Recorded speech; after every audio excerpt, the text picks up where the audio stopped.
Shut up, man. That's the sixth holding.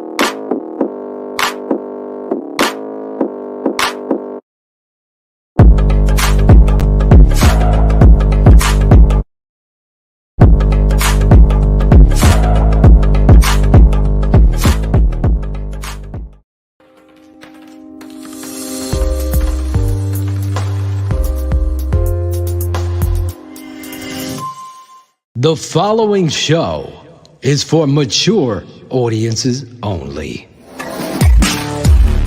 ChiCitySports.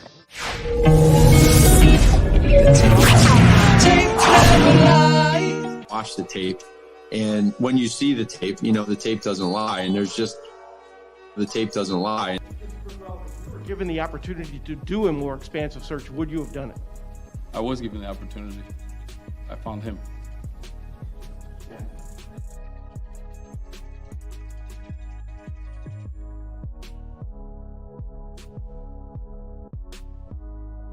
He's a great leader, first and foremost, and he's learned from some of the best. You know, you guys know on this show where I went to college, right? Yep. Yes, sir. So you know who was the defensive coordinator my first 2 years at the University of Missouri? It was Matt Eberflus. So I've been, you know, a Matt Eberflus fan for like 15 years now. But from a leadership standpoint, like, you know, you think about the influences he's had. Gary Pinkel, from, you know, my money, one of the best college coaches in recent memory, a guy who's going into the College Football Hall of Fame. Gets in the NFL, you know, he works with Rod Marinelli, a guy who, you know, y'all know in Chicago very well. Comes to Indianapolis. He comes to Indianapolis hired to work with Josh McDaniels. And I was going to say off the top, when you're talking about, oh, well, it looks like this might happen or this might happen, like, look, man, I'm here in Indianapolis. We know here from experience that if the contract is not signed, it is not final. But Matt Eberflus is brought on to work for Josh McDaniels. McDaniels backs out. Colts hire Frank Reich, and Frank Reich doesn't just keep guys on his staff just because they were, you know, here.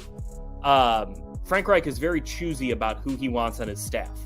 And Matt Eberflus has been here for 4 years now, which speaks volumes to the kind of leader Eberflus is on the defensive side of the ball, because that really is his responsibility. You know, Frank Reich he's the offensive guy. You know, he comes from Philadelphia and he's the quarterback guy. So Matt Eberflus has run the defense, you know, kind of similar probably in a way to what Vic Fangio did in Chicago, you know, with Matt Nagy. And that leadership that he has of that unit, they've been top 10 in points allowed 3 of the 4 years he's been the Colts defensive coordinator, and they've been top 10 in takeaways every single year. Like, you know how hard that is to do in the NFL, where like the ball is a stupid shape and it just goes in weird places. Like, to be top 10 in takeaways 4 straight years means you're doing something. And you listen to how Frank Reich talks about Matt Eberflus. I had a chance to sit down with Frank before the season, and he said that what impresses him about Flus's leadership is just the detail that goes into everything. There is no stone left unturned. And it goes with how he wants his players to be coached, how he wants them to play, what the scheme is. But then on top of that, Flus is flexible with this stuff.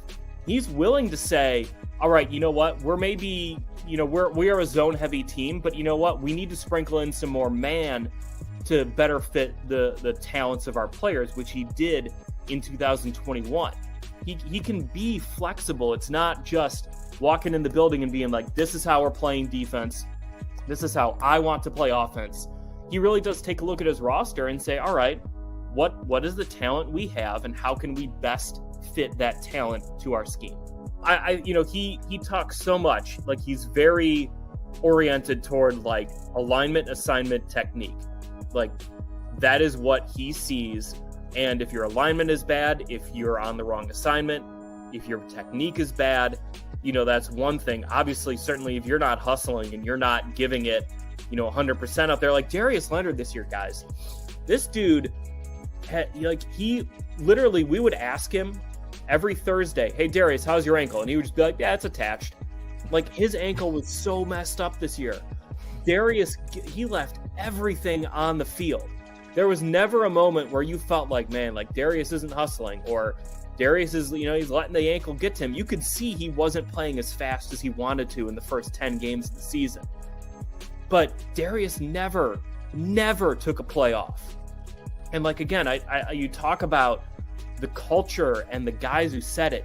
It starts with Flus, certainly, but, the players on this team, man, like Kenny Moore II, Bobby Okereke, Buck, Grover Stewart, like these are good players. They work really hard and they don't loaf. They don't take plays off.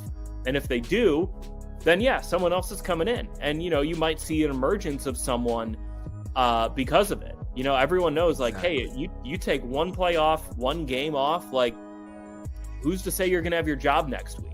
That I get envious of. Now, I mean, yeah, and he, like, I don't know what changes are going to happen here in Indy. Like, I don't. I'm just the lowly team writer. But something's going to change. Like, you don't have that meeting. You don't have these public statements. You don't have Chris Ballard taking accountability for an hour and 7 minutes and run it back. I mean, that's so. I'm just as fascinated as everyone else is to see what happens in the coming weeks and months here. But I think I'll be interested in the next time we get to talk to Flus, if he does wind up staying here as defensive coordinator, about kind of what his postmortem of that was.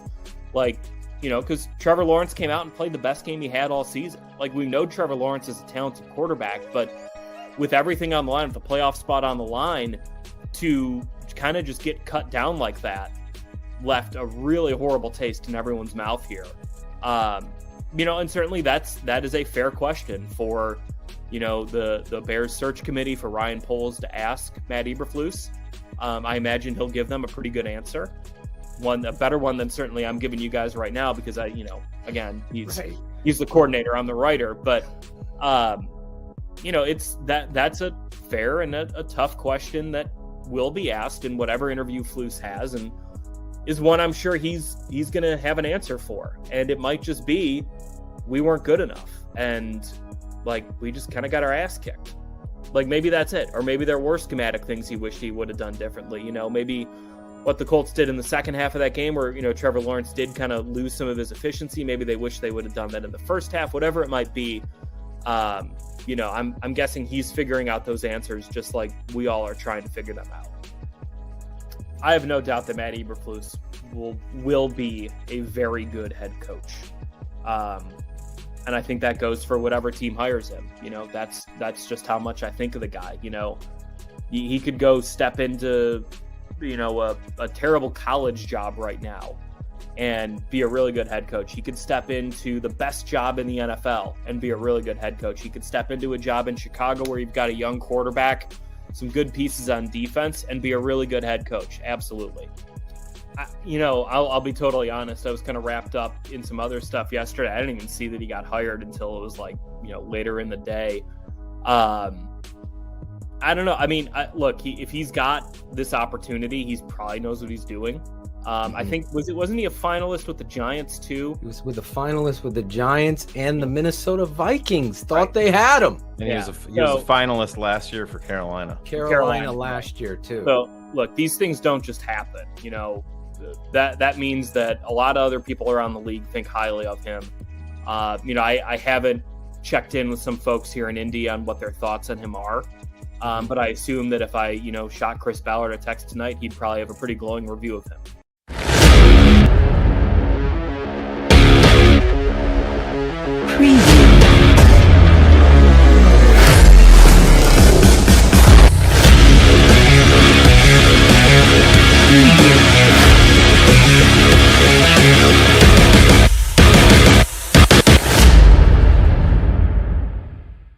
To take over the North and never give it back.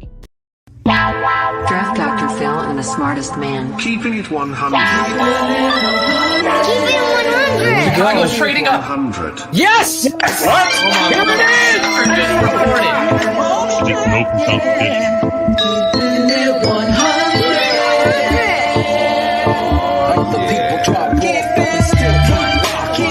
I know we need to run the ball more.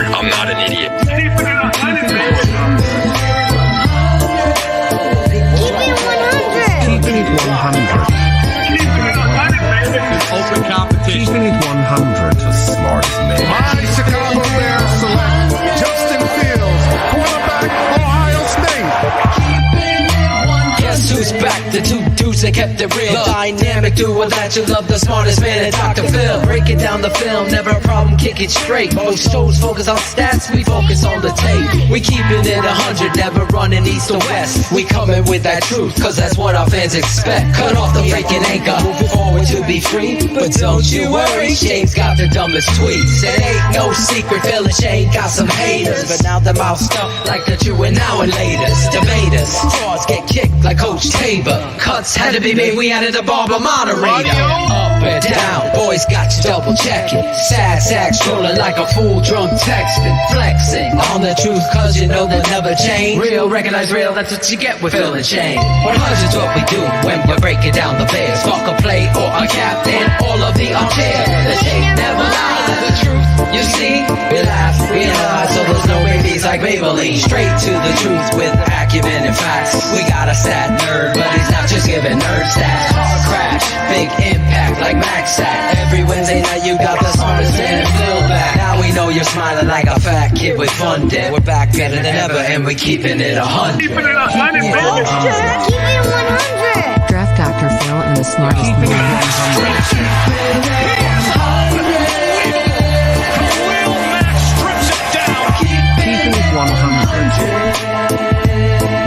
Draft Dr. Phil and the smartest Keeping it 100. Keeping it 100, baby. Keeping it 100. Draft Dr. Phil and the smartest man. Keeping it 100, baby. Draft Dr. Keep it 100. Keeping it 100. Shayne, Money Man Marsaw, and the guard.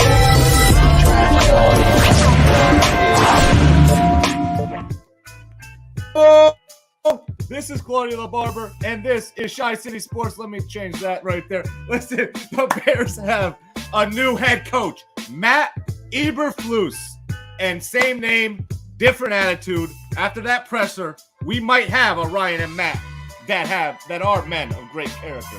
So we got another great show for you tonight. We got the man, the myth, the legend from ESPN 1000 and NBC Sports, David Kaplan, back on the show. So let's bring on the boys, because I fucked that up. You're on the air, Shaw, baby. Shayne, You're on. You did it. You made it. What's up, guys? We did it. We made it. We made it. We're here. Claudio's the Starship Enterprise is about to crash. Oh boy. What's up, boys?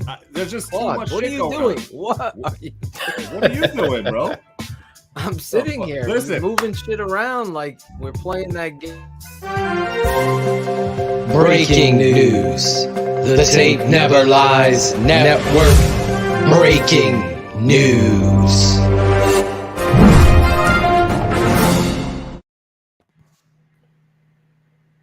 Nope. Nope. Well, there's that. Fuck you, Minnesota. Yeah. Breaking news: the Vikings aren't getting Harbaugh. So all those saw that shit show, as well as Kevin O'Connell. Initials KOC. So they're getting cock at head coach. Nice job, guys. Gotta see what that dude from last week has to say about this. Yeah. Shayne will be monitoring, or some Jackal excuses. can monitor his show. He's already in full blown meltdown mode. Carr sent me. Oh, you got some clips? Not a Or clip, but tweets. it's tweets. Yeah, he totally changed his tune within like a 6-minute time frame. I would love to bring that dude on, play his clip. He won't come on. And ask him, like, dude, what's up with the flip flopping? Like, I would have so much more respect. I get the rivalry, I get it, but backpedaling 24 hours after is a sad state. I don't think that dude could take the smoke, bro. I don't.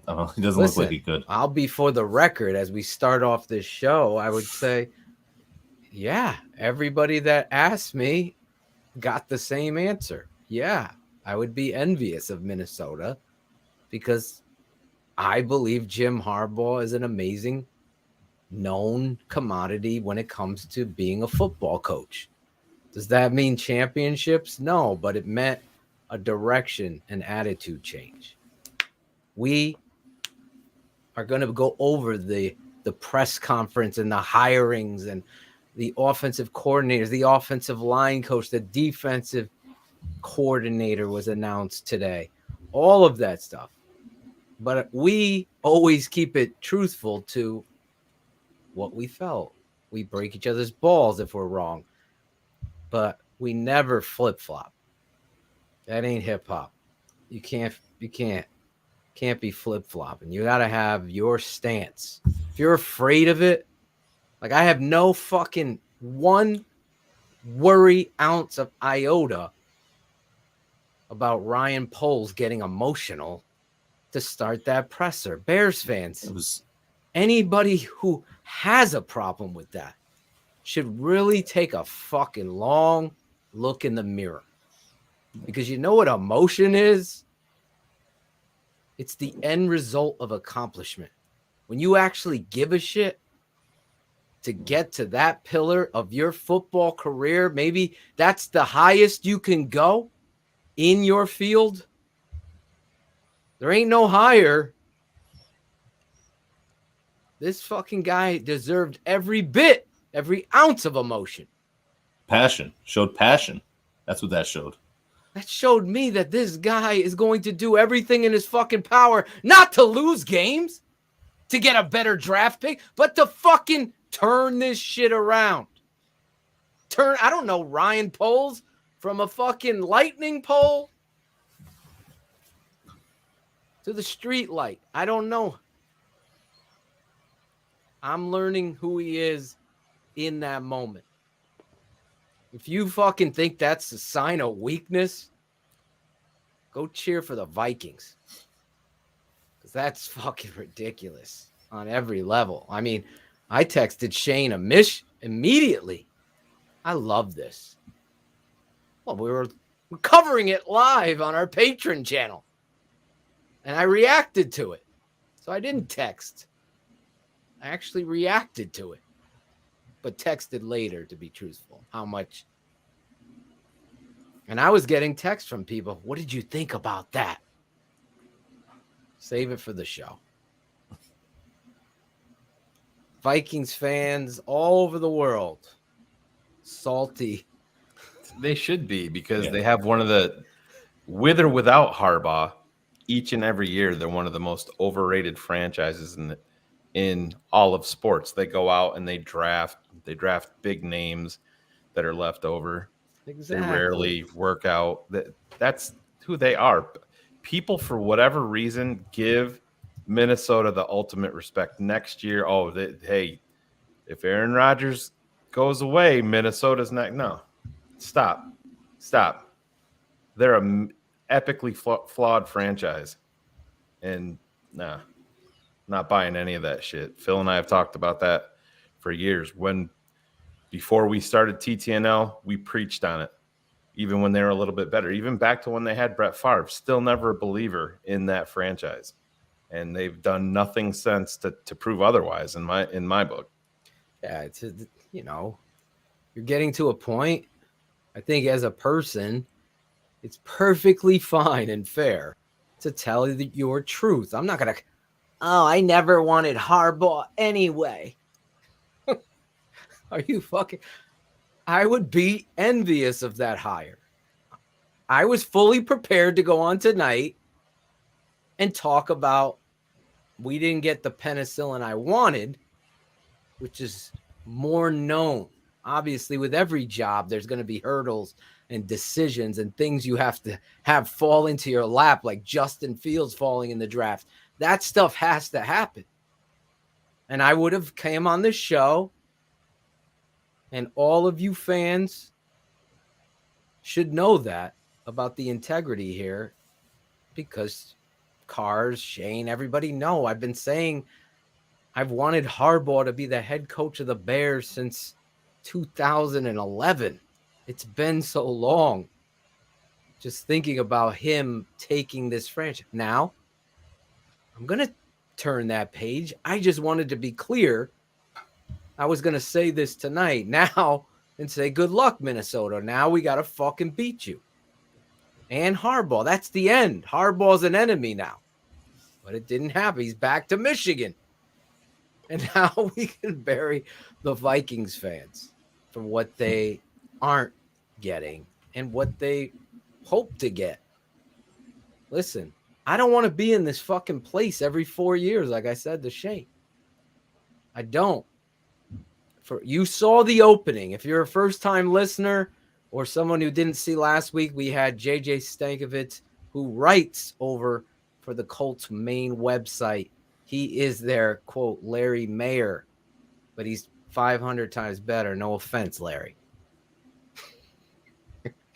But JJ's a great reporter, and he came on here talking about Eberflus. As you guys know, we were the only people covering Eberflus. And we're proud of that. Now he's your head coach, Shayne.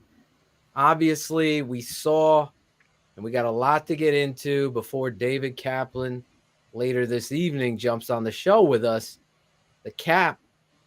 But the first thing, is he watching our show? What is your message to the fan base? They should have hope. They should have hope because I've been where they are right now. I've been, sitting there and wishing there was more wins. I've been through, hard times, and I was able to witness and be a part of an organization that just kept climbing and getting better every single year until we ended up being a championship caliber team. There's hope, guys. There's hope. I hope if there's you got the right people. I hope that is hope. If you have the right people, we've gone through this. It's always about the culture. It really is. And the men that are going to build this franchise, women and men that are going to do that. That's the thing, man.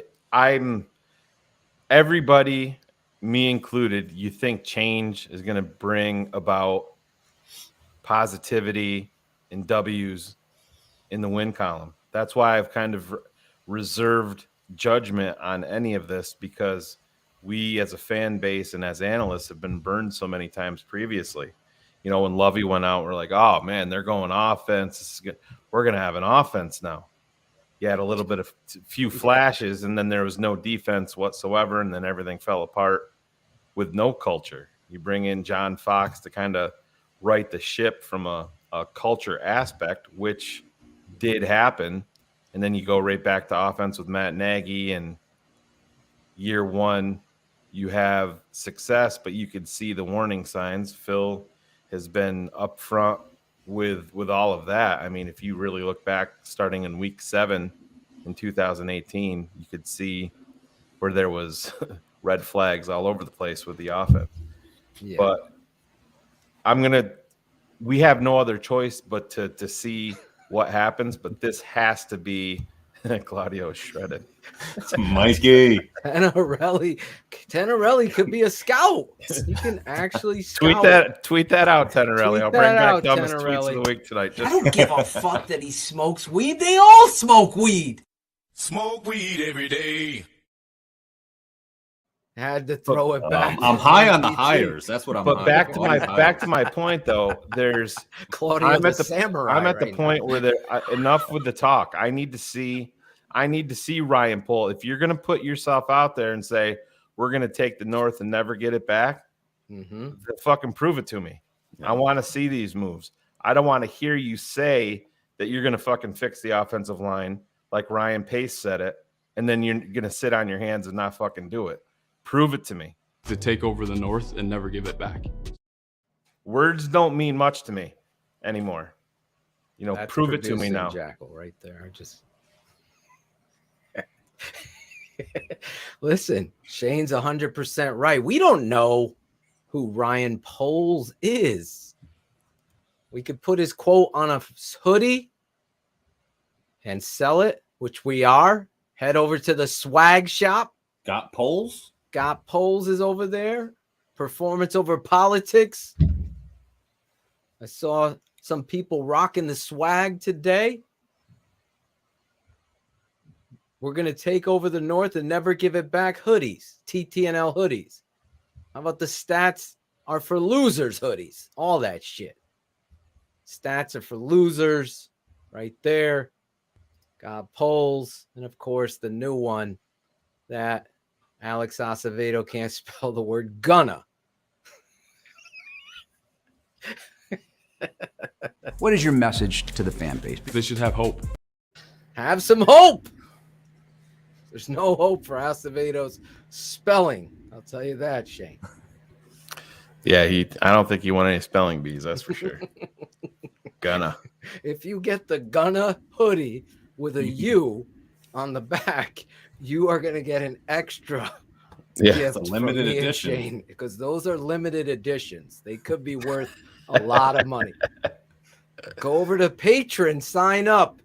We are going to have some serious, great stuff breaking down. A lot of great guests we're getting in to the off-season coverage, free agency, the draft, the coaches, all of that stuff. Obviously, with the new hires, Getsy as offensive coordinator, Alan Williams named the defensive coordinator, although that had leaked out a while ago. So we were kind of preparing. I think that's, I don't know if we should start there. Obviously, we just got under I listened to a little of Polian talking with Waddle and Sylvie. Did you get to hear that?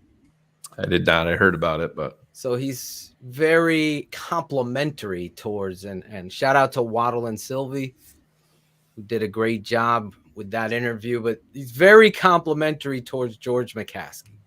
George led this. George, great job. That's authentic George. He was praising the guy that just paid him a couple $1 million for what 13 days work. Go figure. I'm just reporting. What is that? Regurgitating. What is Lambert do? What is that called? Yeah. He regurgitates. There's a certain style. You grab somebody's work, put it in as your own, credit them, and then give your opinion in it. Yeah. I forget what that's, regurgitating, whatever that is. He's a professional poacher of content. That's what we've labeled him. Red Hat Duck, 300K, Shayne, he got. That's what he heard from a source. As long as it wasn't Austin. Not a bad payday for a couple of weeks' work. Yes. I kid, Austin, because I care. I kid because I care. Like Claudio's samurai. Listen, it's just like I said, I'm high on the hires, bro. That's all these hires have gotten all fucking. He's getting higher and higher. Yes. Claudio's. So wait, out of these new coaches, besides the head coach, Matt Eberflus, yes, who are you guys most excited about in these new hires there? Well, I think you got to be excited about Getsy. We're going to be breaking down Getsy on the patron side, so you're going to want to go over there and sign up to tapeneverlies.com and become a patron, and you will see we're going to be breaking down Getsy. And what Getsy really is an extension of what it is Kyle Shanahan and all of these coaches under that, Shanahan's dad's tree, that zone scheme, power scheme, boot action, attacking, using the West Coast offense as the kickstand, if you will, the foundation of what it is you do, and then incorporate a lot of spread power game in there. The thing I like about Getsy is he did it on the college level, and he has a lot of pride in running the football. And I think going back to the head coach, just looking at who he is, I just believe in these marks, because some of you aren't patrons, so you didn't get to see Cars and Shayne and myself react to the presser. And I think it was very important that you understand that he's not calling plays on defense. That was one of the biggest. There was a huge groundswell on Twitter of people that were actually upset about that. That's just saying stupidity. that you're not pulling from his expertise. And I would have been pissed off if he was calling plays. Right from Jump Street, we would have talked about it immediately. I mean, did you not just watch what happened the last 4 years? You brought in a quote unquote expert, and he wasn't a head coach. He wasn't even a fucking expert. But that was the way that he was fucking framed here. Exactly. No, Eberflus, if he would have come out and said, "Oh yeah, I'm a DC. I'm calling my defense," I would have had a big issue with that from Jump Street. No, Totally agree. We hired you. If I'm George, if I'm the owner of the team, or if I'm the GM interviewing him, I would have told him that flat out. No. I'm not hiring you to call plays. I'm hiring you as a head coach to be the leader of my team. Take this team forward. I don't need you calling plays. I don't need any more of this. I need to see your whole face directing the fucking football team. That's what a head coach does. Exactly. Listen, those of you that found this network straight from my Tape Never Lies video series, I think Chris Jackal can cut 547,000 or 547 times per season. I've said the team is a reflection of its head coach on the tape. The head coach is the trigger. He's the guy that's watching who's performing, how are we handling our zone drops? How are we getting proper depth? Are we playing the appropriate coverage? Are we communicating? Your eyes have to be on that.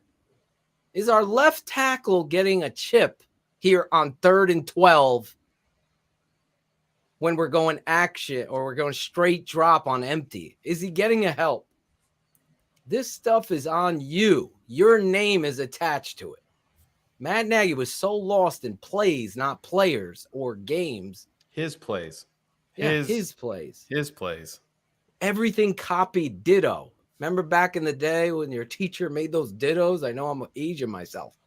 And they smelled real good. Let me take Andy Reid's plays. There's no originality. There was no ever a moment where we thought, wow, our football team is really well coached. And yet people defended him. I get it. There's going to be people that are on this end that are hating. They're going to be on this end that the Bears could do no wrong. You got to start moving yourselves to the middle. It's okay if you want to fold your arms and say, show me. That's fine. So far, what I know about Ryan Poles, Matt Eberflus, and the staff that they're putting together is that, there's a camaraderie. There is a true showcase of brotherhood.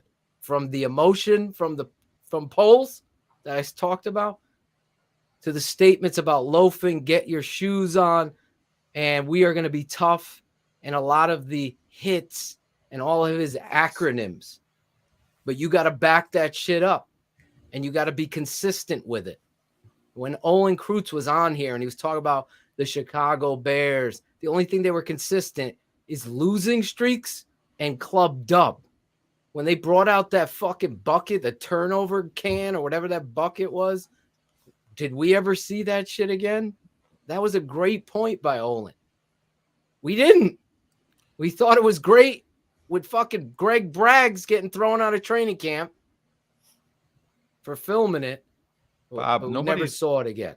Bob, I don't know where this started, but Khalil Mack is not a 3 technique. Khalil Mack will be playing defensive end in the 4-3. He will lead the Chicago Bears with 22 sacks. Put it in the bank. Bold nope. Position. 22 sacks next year. Nope. Put it in the bold prediction bank. Nope. And so will Robert Quinn will be on the other side playing what? Defensive end in a 4-3. Yeah, where he wants to be. And in fact, I was in a fight with somebody on Twitter about that. They're like, about that. They're like, bro, he just had all these sacks playing outside linebacker. And do you know anything about his career at all? Robert Quinn or Khalil Mack? Obviously not. No. Does Matt Eberflus as a first-time head coach bother you? No. I don't know. Like, we didn't know Ryan Poles because nobody knows Poles except the people surrounding him and how they did in the interview. You have to trust that process. And he's a first-time head coach. Matt Nagy was a first-time head coach. I had my reservations about him.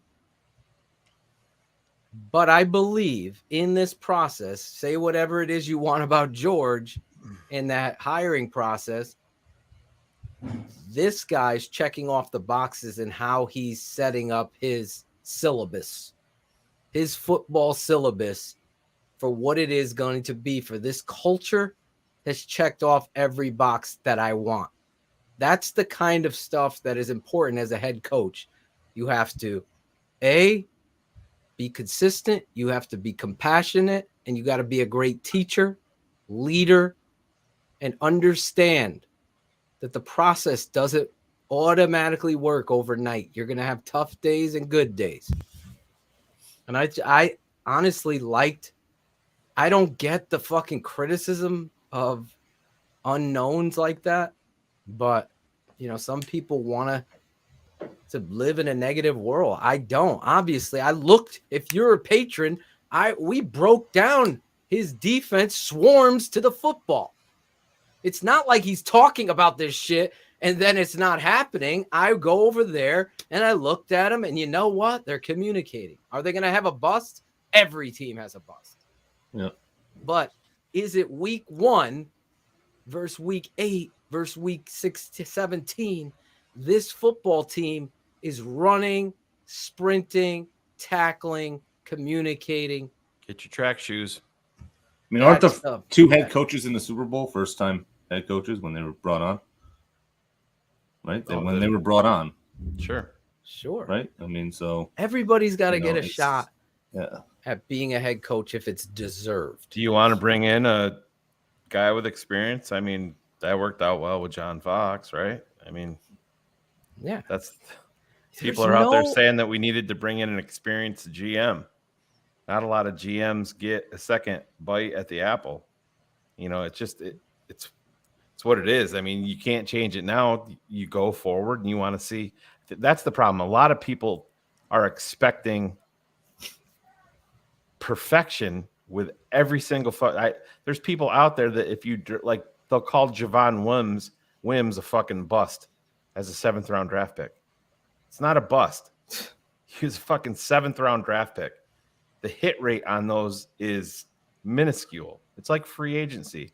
Exactly. Free agency is a fucking minefield. You'll discover some people here and there. Overall, everybody misses more than they hit in free agency. Listen, it's the article you sent the lay of the land. The article you sent today, jumping back over to the Poles side, is a showcase exactly of this network. The very first fucking rant right from BHL was the bullshit Jermaine Ifedi and the Pussy Patrol Chicago Bear offensive line. All of them.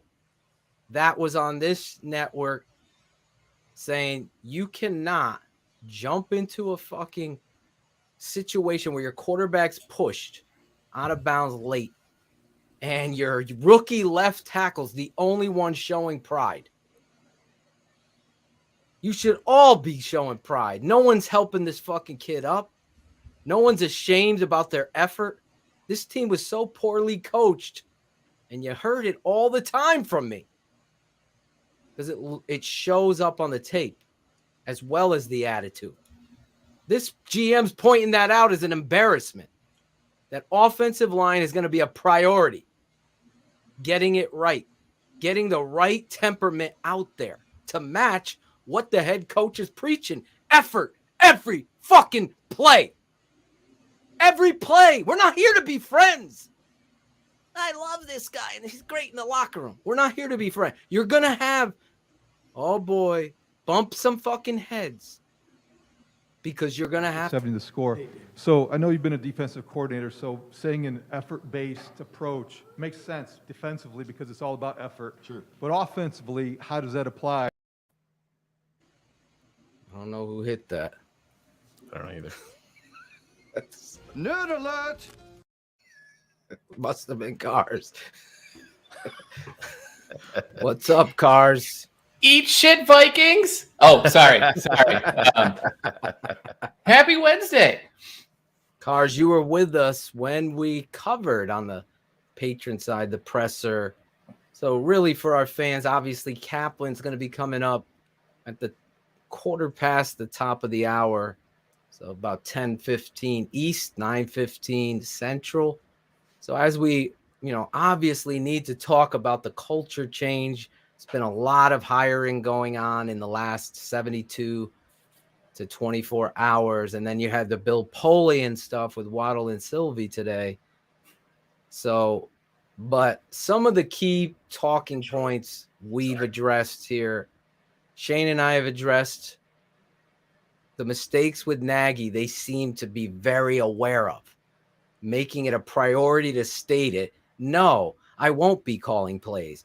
I'll be the head coach. How about this quote right here? That first Zoom. Where is it? Well, if you were given the opportunity to do a more expansive search, would you have done it? I was given the opportunity. I found him. Right there, throwing away all the troll boy, the blog boy. That was his mic drop moment of that presser until the quote that we saw come out early today when he was talking about the offensive line. I don't know if we have that one. Oh, that was the. We don't he followed have it that on up. audio. That's what I was getting to when Cherie accidentally hit it. I guess she's taking. No, it's Jackal. He blamed Cherie. Real nice. Talk about the pussification of producing. God damn it, No, he's Jackal. taking it. Jackal's obviously tell you. So what Big we were as that, getting Cherie. at, jumping Big as that, around. Yeah. Polls says I can read it watched to you. that. I can read it to you right here. Go ahead. This is fantastic. Yeah. This should get you excited if you love football. Right. Justin Fields was sacked 36 times, including 9 against the Cleveland Browns, and too often the 5 linemen weren't rushing over to help him up. It happened week after week. Bears' new GM, Ryan Poles, has taken notice. It really agitates me to see a quarterback get hit and be on the ground. And I watched the 5 guys and their body language, Poles told a small group of reporters from The Athletic. And the bigs after this introductory news conference, along with new coach Matt Eberflus. Oh, shit. It just popped off. If I see my guy on the ground, I'm running over there. I'm getting him up, and I'm making sure he's clean, ready to go. I don't know if I saw that enough in the tape that I watched, and that's critical. And also to protect your guy. If you see something cheap, something dirty, you need to set the tone, and that's not going to happen. Because if you let it happen once, it's going to happen over and over, and the next thing you know, your quarterback gets hurt. So that nasty mentality is critical. And it's something that we need to add. So I said, hey, oh, baby, oh, bring that fat ass over here. I want to get it in my mouth. I want to get it in my mouth. I like the smaller version of it because then you could see us in it. But you know what? In there. But That- not just yeah. the fat ass. You need to Right. get the nasty Bring fat that ass over here. Get those fat asses out there. The only one that was running, like they were showing plays today, the only guy doing anything was a 40-year-old Peters. Jason Peters was the only guy every time moving. Like you've got James Daniels, Jermaine Ifedi. You guys are young bucks. You're trying to do this. Like you haven't done it. And the Pro Bowl, probably Hall of Fame tackle, is the one guy that's trying to show you what to do. And they're all just like, oh man, you get yourself up. We're gonna get back to the line because I'm already defeated. Yeah, that's called complacency. When Oh, you it just don't was have, all yeah, if you don't have a coach, if you have a coach that tolerates bullshit, you're gonna get away with bullshit. It And almost that's feels what like it showed up on the tape. It almost felt like it encouraged it because like you do group projects or anything and one person starts to slack and then a second starts to slack and then a third. And if one of you doesn't stand up and go, hey, what the fuck? We got to put all this together. Mm-hmm. It never goes anywhere, right? Like it's just really sad to see just the way that they were allowed to do that. You saw that happen a lot of times with Montgomery, who'd go plow through 6 or 7 guys to go get a first down, and then he's the one picking himself up, or it's a wide receiver doing it, and the offensive line is just kind of lollygagging around. It was, from what we know about Juan Castillo in the past, that fire burned out, I guess, it feels like. Well, when you're around a head coach that doesn't support you, that's what happened. I'm just telling you, I'm keeping an eye. Or if he's more worried about plays or his job. He's worried about his play sheet. Yeah, like that stuff. Well, just this is the thing that's going to be critical lost. moving into free agency, is because Ryan Poles is obviously invested already. For him to put that quote out there and base it off of just watching tape, that could affect James Daniels' future here, even though he's a young offensive lineman. I hope that you're gonna interview get did in the with freaking Pat. interview room. You sit down and you talk to him. You put on all the shitty plays you could possibly cut, and you ask him why and that what's goes up for with this. That goes for everybody, and this isn't. Absolutely. I'm not singling out Tevin Jenkins or Larry Borum, but I brought up. Listen, Tevin Jenkins is going to be here. Larry Borum is going to be here, but Larry Borum especially. You have to, if you're doing this the right way. Neither one of them are preventing you from drafting an offensive lineman. Nope, not at all. Neither one of them. And that's the thing. You can't, let's go, Jenkins. That's confirmed. Can't say that. Oh, we have Borum pegged for right tackle, so we're good. That's a massive mistake. You can't build it that way. You're good at 2 places on offense: QB and running back. Everywhere else, every single one of those guys. Still don't know it. Oh, you mean you're good? Good As far as you don't have to worry about your drafting. lead dogs. You got your lead dogs, right? And you got your backup at running back too, right? You are set there. Yes. Cody Whitehair, James Daniels, definitely Sam Mustipher. I love Mooney, but he's still not quite a number one. None of those guys right now are locked in for the next 3 years, right? This so you gotta do it. This GM, to your point, comes from a place where they double, triple down on these things. They identify. He's going out there and openly, he being Poles, saying offensive line is going to be a priority. Huge priority. Line is going to be a priority. Bill Polian goes on with Waddle and Sylvie and is essentially stating and quoting the same thing. And oh, by the way, the Chicago Bears hired an assistant GM who's also an offensive lineman. Let's go back directly from Philadelphia, and Baltimore, Baltimore, who believe in that philosophy of and inside Shayne, out. Yeah. Go back 2018, the year TTNL was born. Hicks got beat up by Brooks.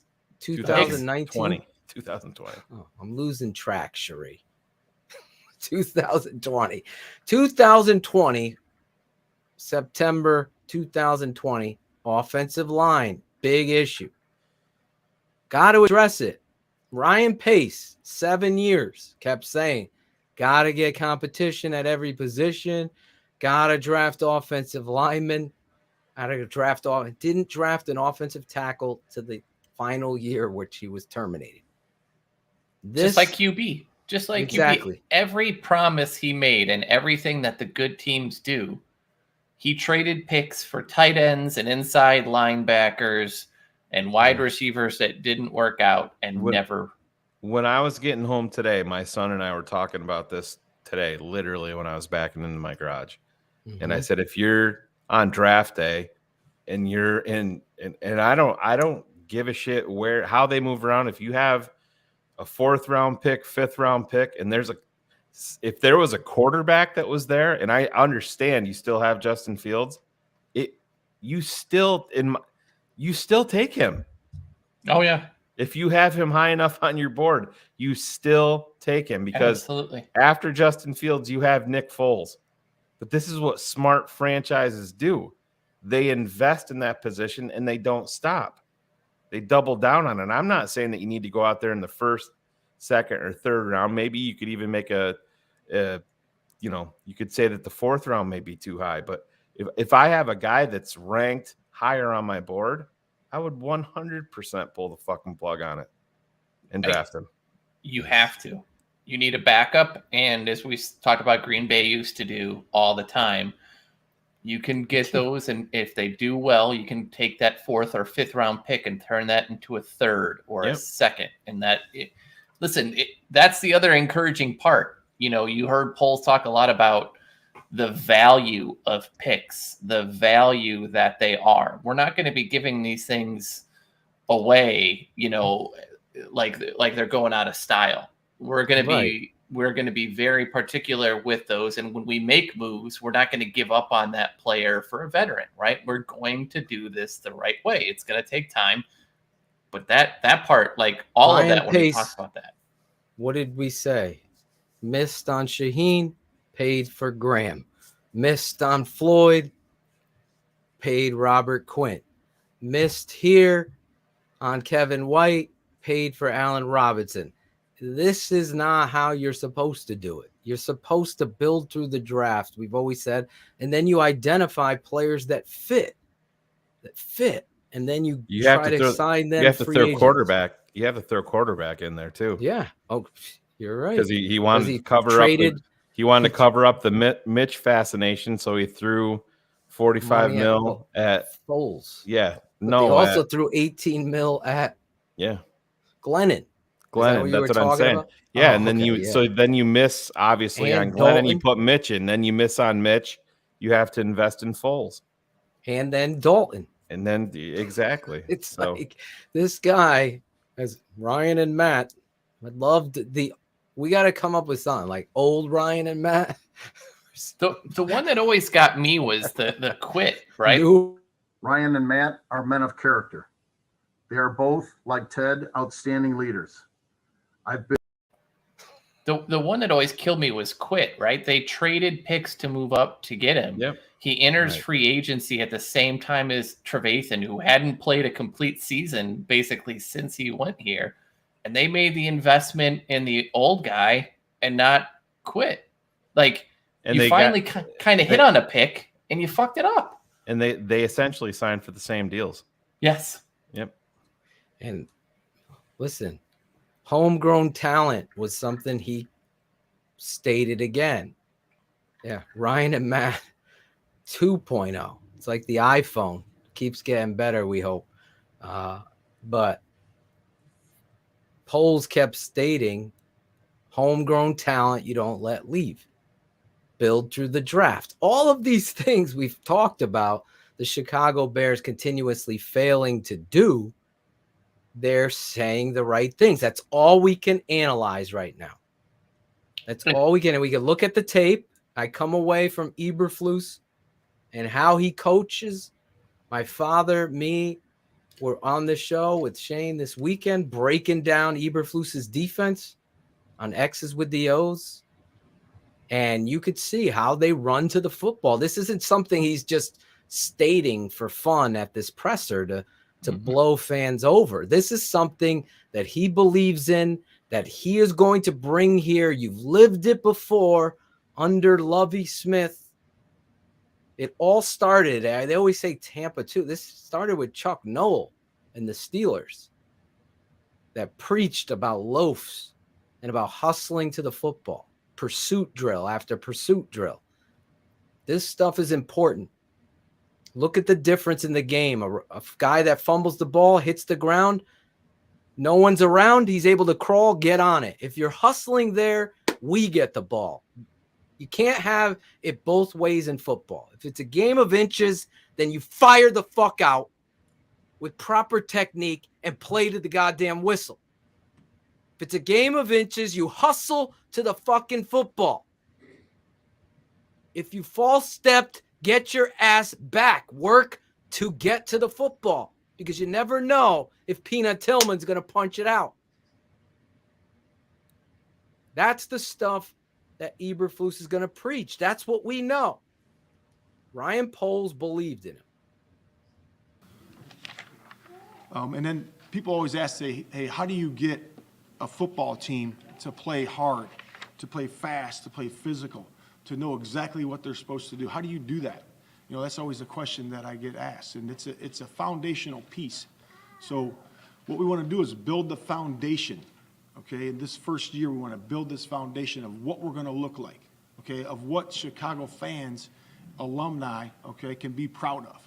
And the foundational pieces are hustle, effort. We're going to be an effort-based team, okay? That's the number one piece. And we're going to have measurable ways for standards of performance that are going to be detailed. Every single rep, every single practice, every single game. It's going to be an effort-based team. So that's the H part, okay, to our HITS principle, okay? The next thing is the I. The I is intensity. We will play with maximum intensity. That's focus, okay, mental focus and intensity, but also physical focus and intensity. The toughness we're talking about for the Chicago Bears, it's a hitting physical style. Offense, defense, kicking. So that's going to be the second foundational piece. And we'll measure those. We have ways to measure them and be very detailed with those. The next T is taking care of the ball and taking the ball away. It's all about the ball. It's all about the ball. That's the most important thing for winning and losing is taking the ball away and protecting the football. So that's the T. And then the last one is S, okay, is being smart situational players. So smart is really being what? No stupid penalties. Make sure we're squared away with the penalties. Should be in the top 5 every year in penalties. Okay, the next thing is situations. Okay, being great in red zone, third down, 2-minute, okay, backed up, and being smart situational players. So hustle, intensity, taking care of the football, taking it away, and being smart situational players. Those will be the foundational pieces that we can measure, and I'm excited about getting to work with the coaches. Okay, once we get our coaching staff in here and developing that with the coaches, okay, and also developing it with the players. There he is. That's there perfect. you go. And so many of Chicago Bears media, I mean, they've That wasn't Claudio playing in the background. It was Ryan Poles, this kid. all of the Bears media was fawning over, you know, this has been a failure because Jim Harbaugh is not here. He's obviously heading to Minnesota. We saw how that has all played out. And I listened to 2 or 3 podcasts, national podcasts today, and to a man, every one of them pointed out how Eberflus and his acronyms, this is high school football, and this is going to project into the NFL, Phil.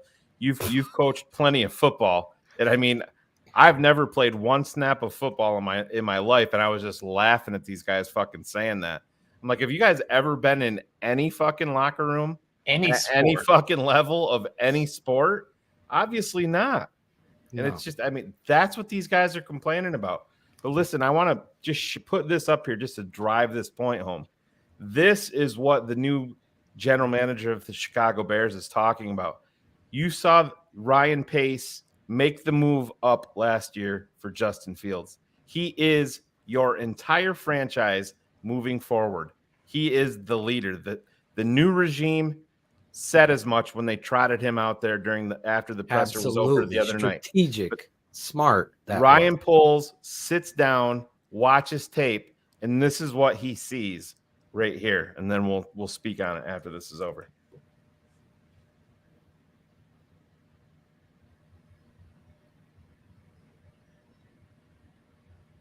There was one guy running over there, 71. No, 71 didn't even do it. Jason Peters didn't do anything either. No, he runs over. Watch, right here. Oh, see? To grab him there, yeah. Yeah, but that's the point, though. They're all looking That's what around. he's talking about. And but you got the shit with the Fetty we talked about immediately.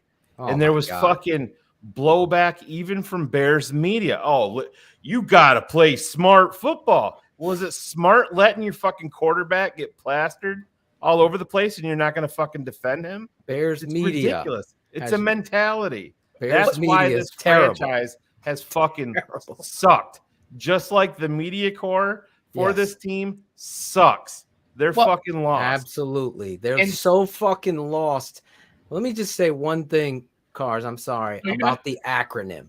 As a coach, you want to keep it simple, stupid, for everybody. So you develop certain acronyms, especially if they're your foundation. If they're your fucking foundation, you want everybody on the same page. So it might be cheesy when you're ordering fucking coffee and donuts on a Saturday before a big game. You might joke about it. But then after 3 weeks of seeing your peers fucking run to the goddamn ball, hustle, see somebody like Eddie Jackson's fucking cereal box get thrown out into the sideline with him. All of a sudden, everybody's understanding that this isn't a parent that's, I'm going to punish you. Keep doing it. I'm going to punish you. I'm going to punish you. I'm going to punish you. They never do it. The kid keeps taking advantage. It's the same fucking thing with football with acronyms. I don't give a shit what level. The NFL all the way down. It goes to this level. You have toughness. We are going to hustle. And thus that shit is in your life. It ain't a fucking let's break a 6-game losing streak and club dub is coming. This is about winning. And that those acronyms help you. And it's a credit to this guy. And he's not the one who invented it either. Yeah. But sorry. No, someone in the chat had said, that's going to get old. And I hate to break it to you. The players that gets old to, they're gone. Yeah. See, they're the ones that don't want to run, don't want to make plays. You're 100% right, Carl. The guys who love the sport, whatever you're doing, if you love your job, there's monotonous bullshit we all have to do. But you keep doing it because it makes you successful. You know what you've got to do. The second these guys don't want to run, they don't want to play, they've lost their love of the game. They're not going to be involved watching tape as much anymore. They're not going to be doing things. They're going to be sitting on Instagram, reading their tweets, responding, which all these guys that we talk about with Lopes, with Allen Robinson and Eddie Jackson last year, spending more time on Twitter negatively interacting with fans than showing it in some of the effort shit that you see on the field. Here's Jim Larison, Yoko, with our mic drop moment of the show so far. I'm running a $100 million business, and we use acronyms to align and ensure our teams are on the same goals and objectives. So, yeah. Just drop the mic with my boy, Jim Larison, who I love. What's up, Jim? Up here watching. Gangsters, what's up, guys? That was Jim in high school coming. That was him. That was him going into the TTNL meetings before we became TTNL. What's up, gangsters? What's up, guys? What's up, Don? Gangsters, what's up, guys?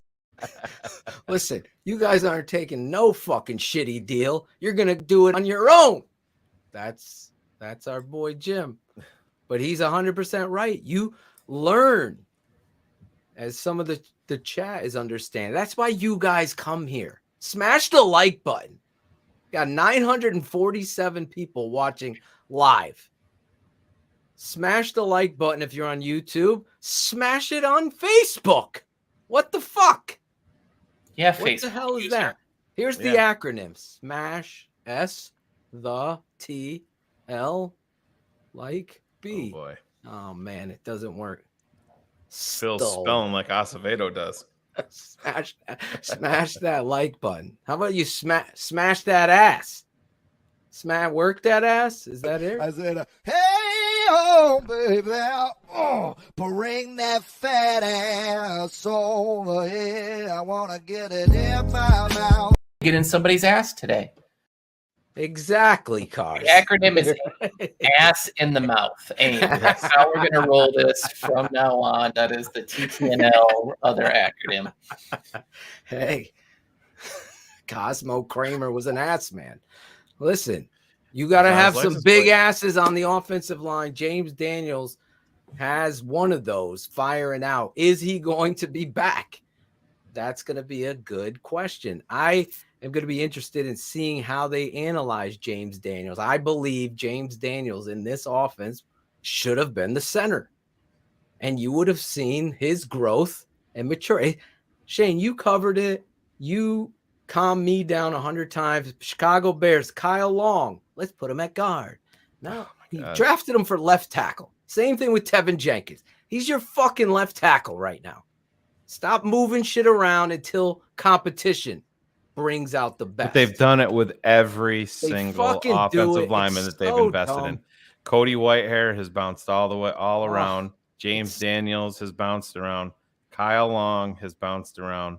And Phil. Ifedi, right Sure. tackle. Okay, you sucked. We're going to move you to guard. Okay, you sucked Exactly. there, so we're going to move you back No to right tackle. consistency. What? And there's a new regime here that has no connection to any of these guys. So I don't think. Oh, I love it. I don't think it's out of the realm of possibilities that you see Tevin Jenkins moved along this line with the new regime coming in. I don't think it's. Whatever they do, I'm telling you, Tevin. But Jenkins I think the difference.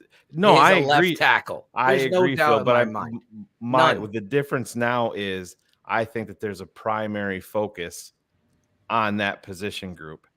Absolutely, as a whole, and that's this, good. yeah, If so they that's put the difference. Tevin at right tackle, he stays at fucking right tackle. Yep. That's it. But I'm telling you, for my analysis, as you've seen it on our network, Tevin Jenkins can and will be dominant at left tackle. He's the closest thing I saw to Trent Williams. He's that talented an athlete. And all of these naysayers that go back to Green Bay when he's thrust in, got surgery, da-da-da-da-da. We don't know. Give him some fucking names. He's played 2 games. That's it. So what your job now is to find out. And Tevin has to bust his ass in the offseason and become the player he needs to be. Just like Larry, Sam, and every fucking Dieter, our boy Dieter, he could be in the mix. Somebody that this fucking shit organization under Nagy and Pace putting politics first. Put performance over politics. And maybe your center is Dieter Eisland firing the fuck out and knocking somebody's ass to the fucking ground. But we didn't know. We don't get to see that. All we saw was Dieter's tape showing me at Yale. And then in these, NFL PA Bowl when he's going against drafted, but he's fucking burying him. Then we see him finally in the preseason and they put him at guard. He practiced. Oh, imagine Cars, you practice all year on whatever technology they gave you, a fucking tablet, whatever. Then all of a sudden, your first day on the job, you know what? We're going to put you on the desktops over here, buddy. I don't know this system. That shit is going on too long. And Poles, Eberflus, I believe, are going to break away from that kind of fucking dumb shit. Football first. That's what I'm seeing right now. But I'm an idiot. Yeah, you are. And the reason we've done that is, and this is why it was to me, it was so important to get someone with draft and scouting experience, is all of those things happen because of the moves that Ryan Pace would make in free agency, right? To overcompensate to what's available because he continually ignored the draft, right? So all of a sudden, because he ignored the offensive line for so long, like you've got to try to make guys fit into the openings in your line as you see them. With the new guys here, they're going to draft. They're not going to draft for traits. They're going to draft for scheme. They're going to look at people for specific positions. You mentioned Whitehair, right? Like Whitehair's drafted for guard. Oh shit, Josh Sitton is now a free agent. We'll sign him, and then we'll push Cody Whitehair inside. There was no point to that whatsoever. But they did it because Pace only really knew the pro side, the pro scouting side of football. And it's why we're paying the price right now. Yes! They don't see, they didn't see accountability. They didn't see the value of actually blocking and tackling. Anyway, that's fucking on tape. Right. And I see a lot of people in the chat mentioning Teron Armstead. I'm sure that's probably because Olin came on here, but you have to listen. It's a big name. And when he is healthy, yes, he would be a guy that would play, that would solidify a spot on your offensive line. He's going to come at a premium price, and just go look at his snap counts over the last 5 years. They go down, down, down, down, and down because he's rarely healthy. Games. Right. Never. And you can't, you're going to be paying premium price for A-level talent, but you're going to get F-level production because he's not going to be on the fucking field for you because And he's over 30 always now. dinged up. Yeah. So it's not, you heard Ryan Poles come out and say, we're going to be extremely selective in free agency. And yes, I understand a lot of guys say that. And I think that Brian Allen is the name that I think that you'll see connected to this team in free agency along the offensive line. Chicago kid. He's young. He's a guy that can grow with this team. Ryan Jensen's a name that has been out there. I just don't know if the Bears are going to get into that level of financial commitment to a guy that's 32 years old. So, yeah, That's remember a the name position of need. Remember center. the name Brian Allen for Chicago when free agency opens. I don't think he's going to get paid. He's going to get paid probably a lot more than people think he's going to, but he's going to be a hometown kid. He's still ascending. I don't think that the Rams have any chance of bringing him back with their financial structure. I mean, it's just, they have a different set of philosophies. I mean, hey, they're in the Super Bowl, so hey, more power to them. But I think that that's going to leave a guy like Brian Allen wide open for the Chicago Bears on March 16th. And he comes over, just like you said, with Tevin. Nobody's waiting on Sam Mustipher's growth. Sam Mustipher has to get better. Sam Mustipher, obviously me and Olin disagree on Sam, and that's fine. I want to better this football team. What I see is it clearly this offensive line needed to be better and needs to be better, and that's what this new team is openly saying in February that this is going to be a big priority for. Sign me up for that, because everything else is going to fall into place. As much as that hurts the blog boys and their statistical analysis of what it is that Darnell Mooney or David Montgomery only averages this amount of yards, so therefore we should trade him and get rid of him. This stupidity that is the Chicago Bears media and fan base and bloggers and all of this misleading truth when it comes to the very foundation of football. You know how I feel about stats. Really, stats are for losers. Exactly. Hub Arkush was talking today. Another guy. They were blasting on Grab his hoop earrings. Yeah, Ryan Poles and Matt Eberflus, the way that they were he said he felt like Ryan Poles came out initially and was extremely nervous, and then he adjusted. He didn't think that he thought Matt Eberflus came out nervous and never recovered for it. And he goes, that's what happens when you come to a big market like Chicago. They weren't expecting the depth of questions that we presented. And I'm like, what? I thought 75% of your fucking questions were embarrassing. Exactly. I would love to take us three from this fucking show and let us go to that fucking presser and ask some questions. Oh my God. Hub, seriously. It's embarrassing. Greg's friends with him. That's another guy. Question for Matt, Jason Leisure again. You're conveying in this a very calm, business-like demeanor. I'm curious how much of that is indicative of your coaching style and management style. And somewhat related to that, do you feel like you have been actively looking for a head coaching job, or were you waiting back for the right opportunity to come to you? Yeah. That was it? If you were given the opportunity to do a more expansive search, would you have done it? I was given the opportunity. I found him. Look at that smile from Matt too. Like it was so genuine. But Phil, I'm sorry to go back to your point. When you look at Ian Cunningham, right, and him coming over, right, what stands out to you more than anything, Shayne, about those Philadelphia teams or even that playoff game? I remember watching that offensive line dominate the shit out of our defensive line. Akeem Hicks is a monster. He had no answer for Brooks. Chris Long told his brother the same thing. Kyle Long said, if we made the field goal, do you think we're winning the Super Bowl? Chris Long said, absolutely not. You guys aren't strong enough up front. And it's true. Yeah. I mean, like those things, that's how Carson Wentz all of a sudden gets paid a shitload of money that he's not worth, right? That's how you're able to go through 6 running backs that all feel like they could probably rush for 1,000 yards, right? Like if you build that kind of thing and their defensive line was just as physical. If you do that and you just beat the shit out of people, everything else just comes to play. I mean, Brady won a Super Bowl with like nobody as a wide receiver because the offensive line was that good. It does carry over.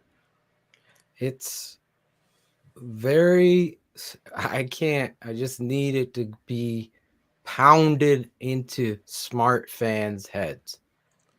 And offensive line is where it begins.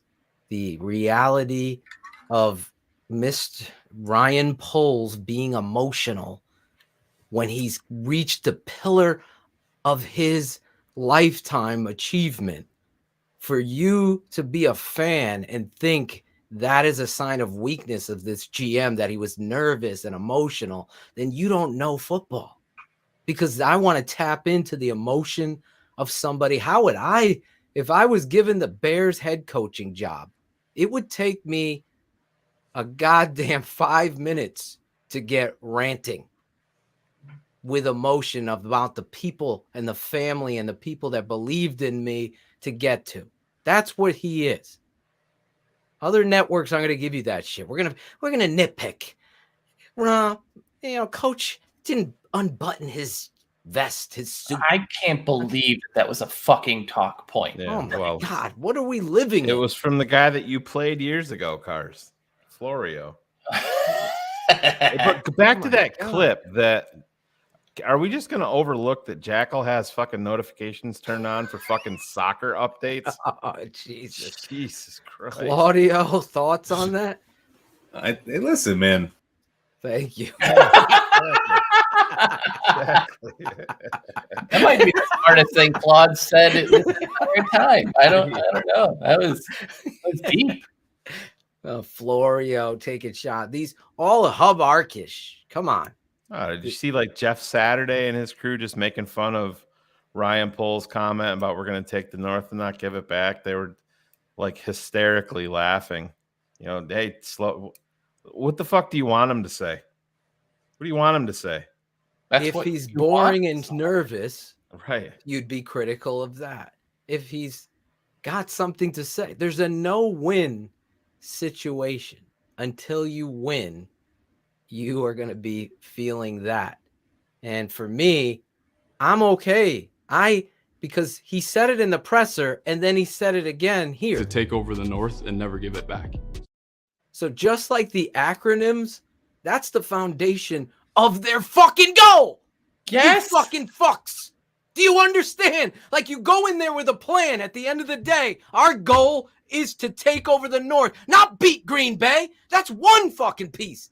Go over there and win the fucking division, because you know what that does? It gets you to the playoffs. It gets you in the dance. That's the fucking goal. Why was New England able to win so many Super Bowls? Because they won the East and didn't give it back for 20 years. How about that? 20 fucking years. Take that, as like Kaplan would say. Like, yes, the Packers have done it and they haven't done enough, and that's a failure of that organization. But exactly. Wouldn't you love to sit down and look 10 years, like in the mirror 10 years from now, and be like, we went on a streak where we won 10 games, 10 years in a row? Yeah, wouldn't that be such I a remember gift? being a kid. These people, a lot of you don't. But even in the 90s, you look back, Ditka was winning. Granted, they weren't winning Super Bowl, but it was a given. Every Sunday, the Bears were going to play. No fucking loafs. Sorry, Bark. I say it a lot. Sorry, Bark. This is an adult show. So you could go fuck yourself if you want. Fuck me. I'm so sorry. I really. Oh, Bark. You fuck yourself. Exactly. Well played. Well played. Well played. You fuck yourself. It really shows you guys' immaturity. Listen, this isn't a.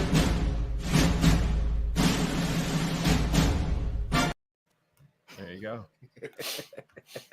Listen, understand the Bark's brand. mom screams it out every night. Ah, there it is. I was waiting for that one. Listen, you didn't come to Chicago to not win the fucking division. You didn't. You came here to win the North. And listen, that'll be a soundbite. And if it falls flat in the face because you didn't win and you didn't do it, then you have nobody else to blame but you. Your job is to bring that passion and that be your foundation of where you're going. And I'm perfectly fine with that. You own the fucking division. You get in the dance. That's the goal. Now, I got to beat Green Bay. Got to beat them all. This football team has a hell of a lot more talent than people realize. I think they've been honest about that. Yes, and they've been honest about, Phil, what was their biggest weakness? Offensive line, wide receiver was their biggest weakness on offense. Head coach and general manager. You know, hey, Bullet, friend of the show, Bullets. Yes. His cousin, Jay Sanders, is breaking some news. Oh, Jim really? Harbaugh returning to Michigan. Holy shit, Sanders. Get this fucker on the show. He's taking the baton from Bullets. It's I'm not mad because he's not going there, Chris. Wake up! Wake up! Give me the nope drop, Jackal. Wait, hold on. Doing? Jackal just dropped a bomb too. Yes, he did. Hardball going to Michigan? Wow, Jackal. Tom Brady is retired. Man. Hey, did you hear Brady retired? And I don't know if you guys saw, and this is kind of new, but the Bengals are going to be in the Super Bowl. Yeah. Super Bowl. I mean, this is massive. Super Bengals. We're just gonna have to do a show, Phil, of our DMs whenever news breaks. Yes, just show how many people text. Phil and I will call each other, and we'll have like shit that's like 6-7 hours old. Like, holy shit, you seeing this? Maron. Nope, had no idea. Had no idea. Hey, did you hear Ben retired? Exactly. Bark, did you hear about OJ? He says, I fucking did. You silly goose, Bark. Next, I would like to really have a statement really to the Chicago Bears players and fans. Okay, we will play at a high tempo, a high effort, attacking physical style built upon speed, quickness, and explosive athletic ability. We will carry ourselves with an attitude of energy, passion, and intensity. We will play with maximum effort on every play. And my next piece of advice for the players, for sure, is get your track shoes on. Because yes, I love track shoes. Statement. Every company people work for has a mission statement, a goal, something, and you have to have that. You have to keep hitting it. Get over how cheesy it may sound.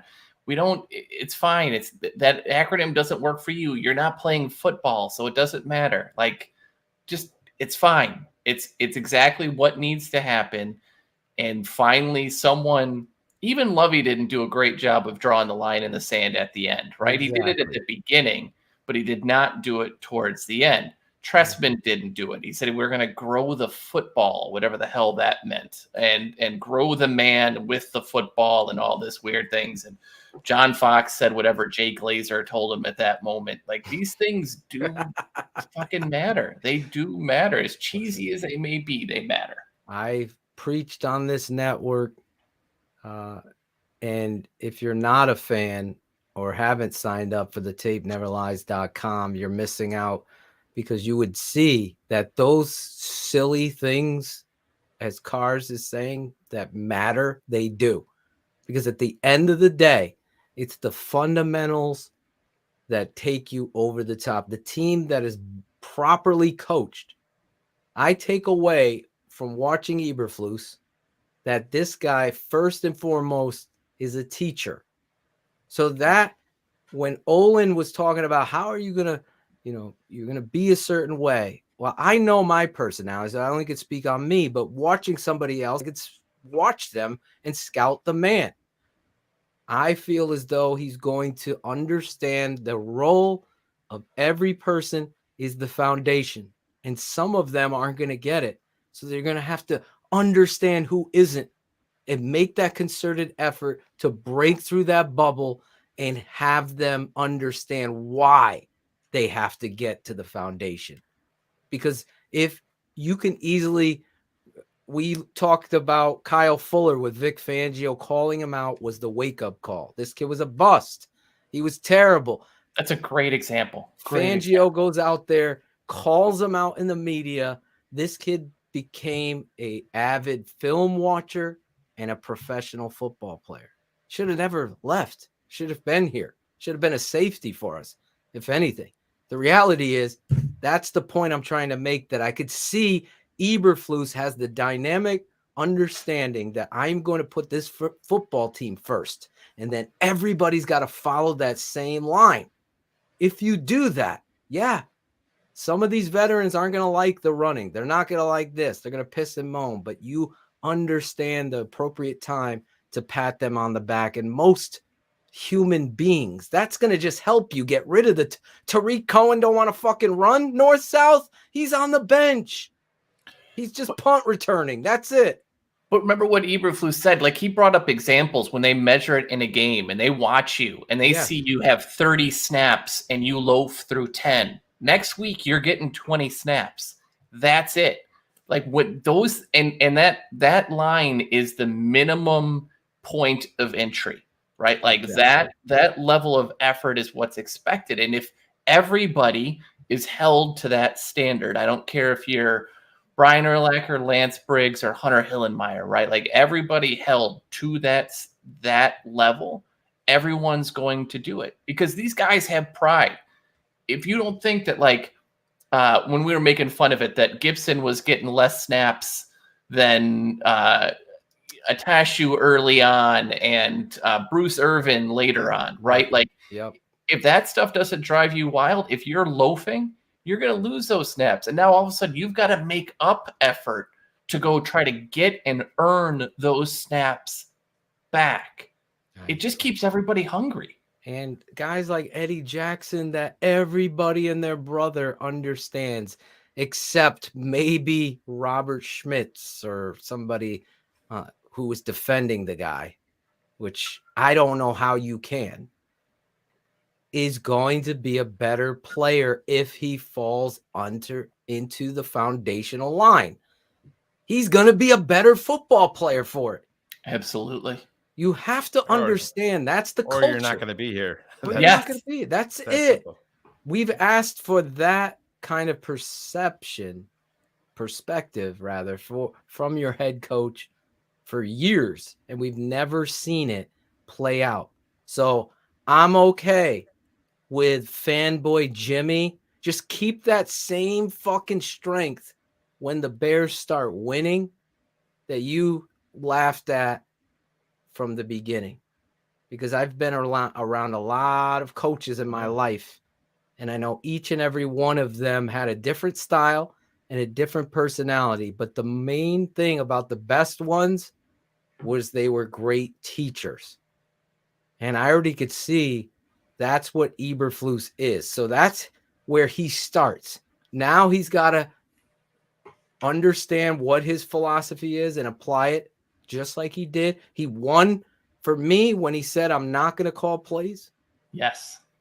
Because he understands his job is to oversee the field, how everyone's playing, and what is going to do. That doesn't mean as the head coach, you aren't involved in these decisions. That just means you're in the game. Mm-hmm. You're involved in. Quick question and a follow-up. Do you plan on calling the defense as a head coach, or do you envision kind of overlooking everything and handing those responsibilities off to your DC. Okay. You want to do the follow-up question now? Or? Well, sure. The follow-up is kind of unrelated, but I was curious last year when you prepped to play the Bears. I know some of the personnel is different, but when you went into that game, what types of things were you worried about when you were prepping? I think you held them to 11 points in that game. Yeah. Yeah, so to answer your first question, I do believe that to be the head football coach and be efficient at that, you are exactly the head football coach. So I can be involved in all aspects of the game. So the defensive coordinator that we hire will call the defensive plays. I will not do that. Okay. In terms of like when I played, when we came up here, a couple years ago, I think now.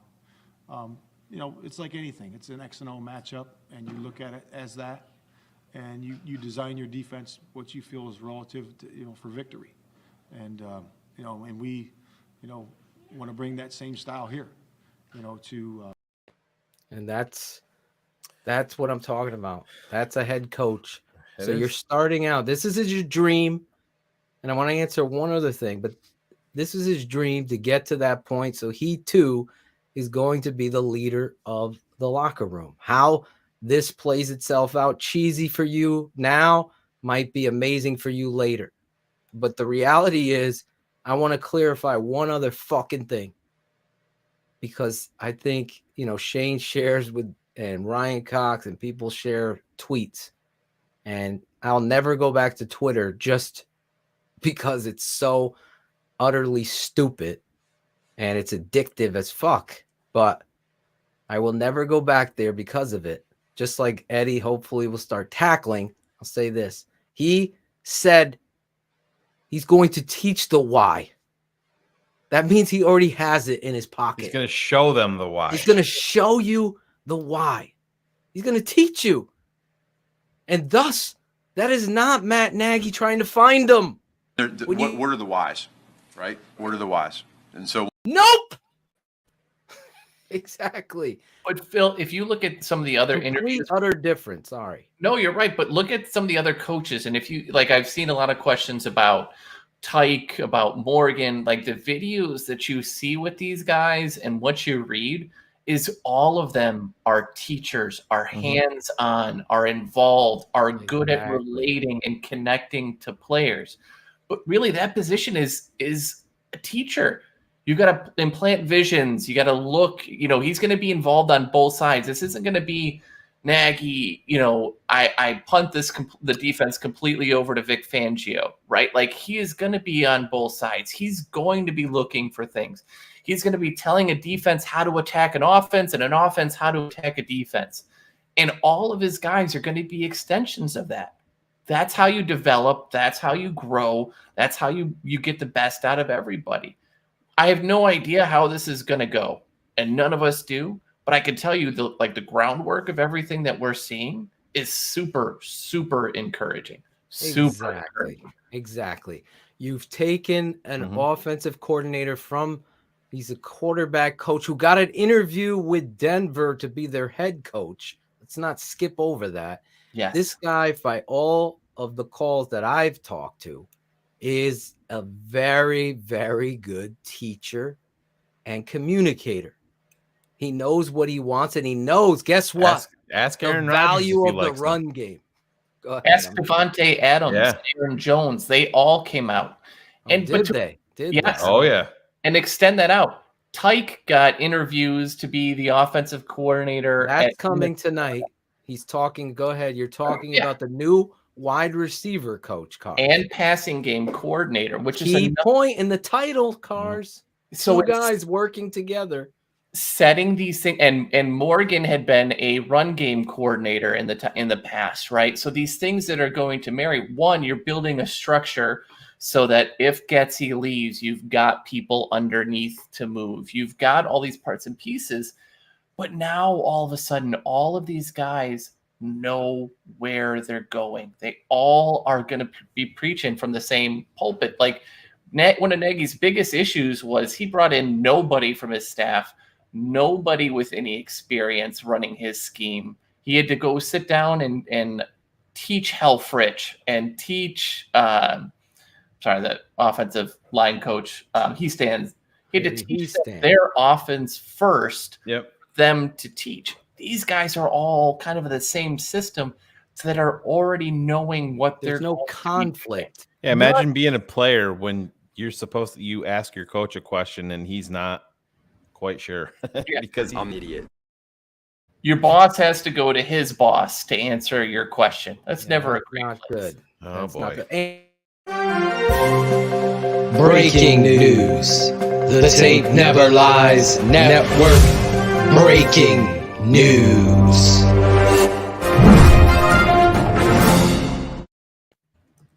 Fucking awful. There's bullets. Lincoln shot. What? Thanks, Bullets. Man, that's bringing Dude's it on top of it. What? No, I like the wide receiver coach has always made players better. He's always developing players. This is a great hire as the wide receiver coach.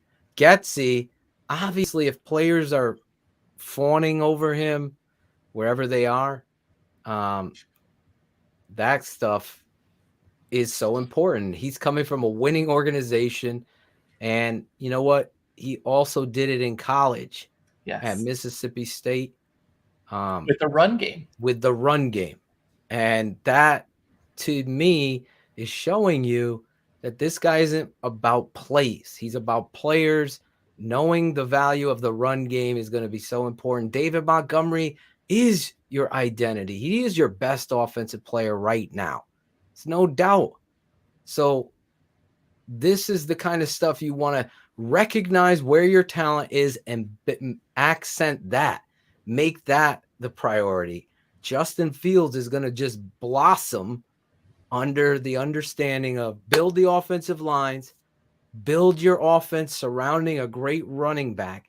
Then everything else is going to fall into place. Young Cole Kmet, young Jasper Horsted. We're going to do something revolutionary, Phil. It's called play action. You should do a video on it. I think we might actually see some of that this next year. Yes, we are going to be breaking down all of the Bears free agents, how they fit. Who's going to be the Mike linebacker? Well, maybe they sign a veteran Mike. Maybe they re-sign our guy here.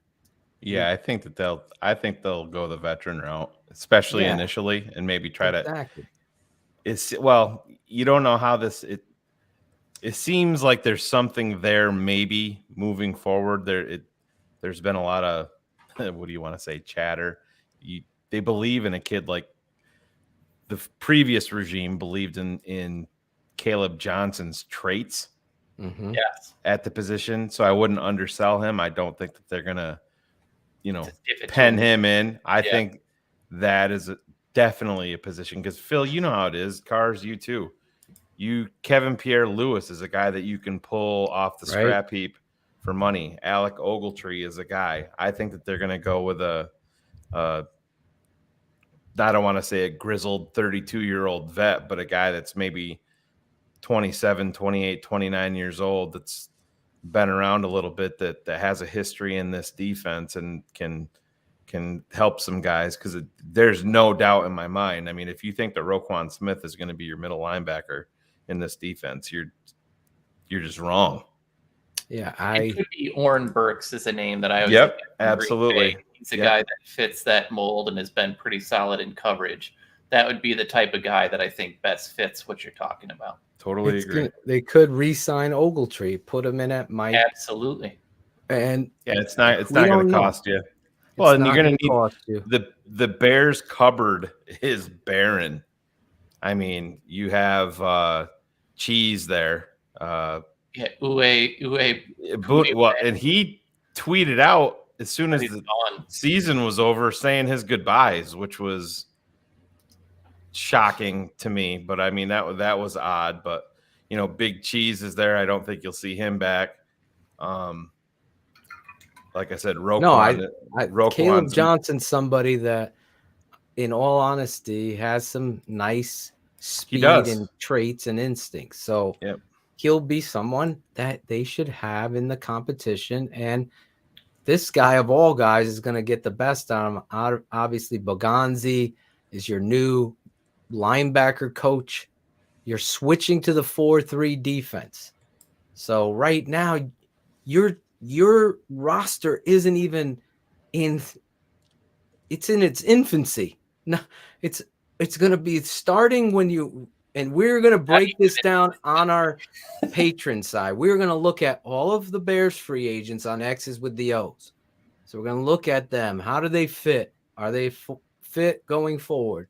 And look at them. Break it down on tape. Yes, Cap is coming on the show tonight. And sorry, Lushy, there's no way Darius Leonard is getting traded to us. No. Oh my God. No. So please stop. No. Just please stop. So there's going to be obviously a bunch of talk in breaking down possible free agents as well. Look at the positions of need. Offensive line. Let's go to the tape. Become a patron.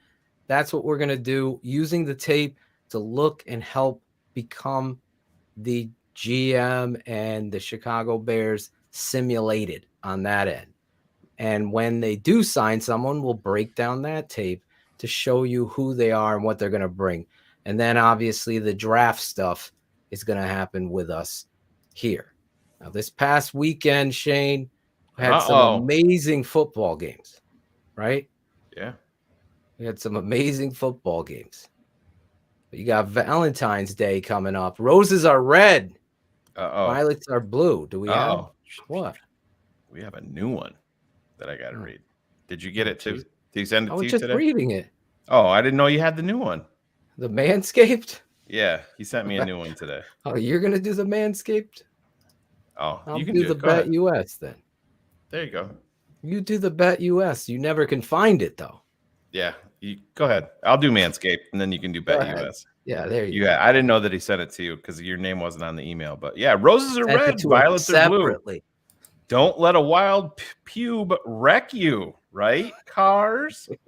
Valentine's Day is just around the corner, and our sponsors at Manscaped are here for you with the best tools to get your balls ready for that special occasion. This Valentine's Day, it's time to join the 4 million men worldwide who trust Manscaped, the leaders in below-the-waist grooming, with our exclusive offer. Go to manscaped.com and use the code ChiCitySports for 20% off and free shipping. I'd like to propose making February 13th a national holiday as National Shave Your Balls Day. I know Cherie has a hoodie that says that. Who's with? I can only imagine the smells coming out of that thing, but I think this is one holiday that men and women can get behind. This package also includes the Weed Whacker, nose, ear, and hair trimmer to whack all the worst of your weeds. Manscaped even threw in 2 free gifts. 2! Their Shed travel bag and their anti-chafing boxer briefs. And anybody that knows Claudio, he chafes a lot. So to keep your boys stored comfortably. Get in somebody's ass today. I'm sure Manscaped loves all these drops in the middle of their promo. So do I, though. And don't forget to smell good, not only around your balls, but all over. Made with their signature scent, the Manscaped Refined Cologne will complement your collection with smell perfection. Manscaped created the products for a night just like this and will make your V-Day date say, wow, that's a great set of balls you got there. Go to manscaped.com for our exclusive offer of 20% off and free shipping with the code ChiCitySports. Your balls and your lady will thank you. Get 20% off and free shipping for ladies too. with the code ChiCitySports at manscaped.com with free shipping. At manscaped.com. Use the code ChiCitySports or just ChiCitySports. Join Cupid and shoot your arrow with Manscaped this Valentine's Day. Wild pubes. I said, hey, oh, baby, oh, bring that fat ass over here. I want to get it in my mouth. Get in somebody's ass today. There you go. Card Manscaped. Thank you, Manscaped. That's our family motto. Have you gotten in someone's ass today? Let's go. That's what you sit down at the dinner table and ask your kids. Maisie, whose ass did you whoop on the playground today? I need names and I need exactly what happened. That's it. I like V-Dog. Manscaped wouldn't help you three because you don't have balls. Your comments are tossed so quickly in a circular file. You guys obviously like talking about balls more than football. Oh my Thanks for God. the. Are you thanks for really? the watch. You tell V-Dog. him, V-Dog. I think the other net.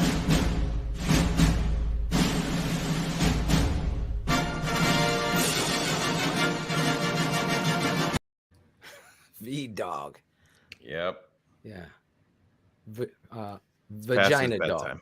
Yeah. That's short. I could tell though how much we're in the circular file since you're watching us on YouTube. And Yeah. Imagine. I could tell just how that works. Yes, I have no balls. I just put my name to everything I have to say. and V-Dog's never- got to wait for Lowe's to open up so he can patch his blow-up doll, keep himself busy.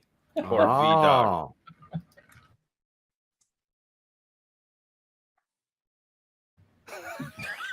Oh. Tell him, George. George. That is still my favorite moment from the George part of that press conference was when someone's like, did you think about it that you were hiring a Ryan and a Matt and you couldn't tell if he didn't realize what he was saying or Yeah. just so angry he didn't know how to react? He was like a different George in this press conference. Yeah, he like was. Serious George. He got some swagger in this one. Like it Yeah, wasn't he I'm started- taking pot shots. It was like I've got some confidence. I did something good here. I'm just a fan. I'm not a football evaluator. I know, George. But you did come with a different swag. Speaking of swag, one guy that brings swag. If you root for any teams in Chicago, then you've seen this guy covering them better than anyone else in the business. Is this guy afraid to speak the truth? No shot. He's not afraid to speak it, even when he knows it's going to create a firestorm. Ladies and gentlemen, Bears fans, get up out your seats and give it up for the 3-time Emmy Award winner, a member of the WGN Radio Walk of Fame, the IBCA Hall of Fame, the CPLBC Hall of Fame, and last but not least, what he's most known for, being Mindy Kaplan's husband. Give it up for the former Piper, David Kaplan.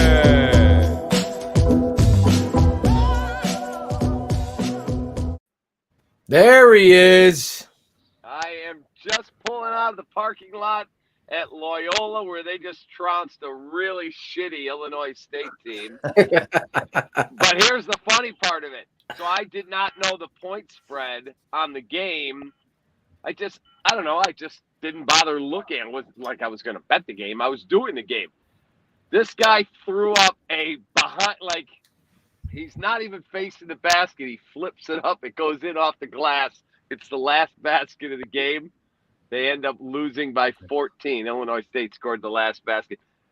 I just looked as I was getting in the car, and the line, I was walking out with my play-by-play partner. I go, what do you think the line was? He said, I don't know. 14.5. If you laid it and that kid made this ridiculous circus shot to beat you, you are one pissed off person right now. Oh my God. That's a bad day. That's a real bad day. It's a bad day. Don't gamble. I don't take my own advice, but don't gamble. Speaking of gambling, the Chicago Bears are gambling here. Obviously, you heard the news. Our guy Jim Harbaugh back to Michigan, and we got Ryan Poles and Eberflus. Now, you were on the record saying Ryan Poles says either I name the coach or I'm going to Minneapolis. This is the true story, correct? Correct. He told them, hey, first of all, people are going, well, how could you name a coach that quick? These dudes, all the finalists, Elliott Wolf and Austin Ford and Ryan Poles, these guys were all involved along the way, and they would give their list. Who do you like? I like Phil. Who do you like? I like Shayne. Who do you like? All right, nobody likes Braggs. So we'll go. Pretty much. Just kidding you, Greg. I love you. You were right the first time. Yeah. So when he got named, George meets him at the airport, and then it's a done deal. You're the guy. Okay, what do you want to do for coach? We should all get together. He said, nope. I'm doing these interviews myself, and it's my hire. If my ass is on the line, you ain't going to do to me what you did to Ryan Pace and make him hire John Fox, who was cashing one more check. Either if I'm your guy, I get to pick my coach. And they said, okay, you're in charge. So he's riding with Eberflus. So if it does, I hope it works out. Look, everyone goes, why is the Chicago media so negative? We're not negative.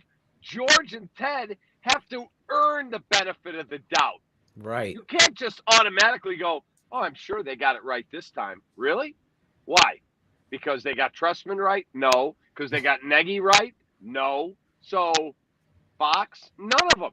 So I can't give them the benefit of the doubt. I hope to God that I'm coming on here all the time going, boys, can you believe we're 13-4?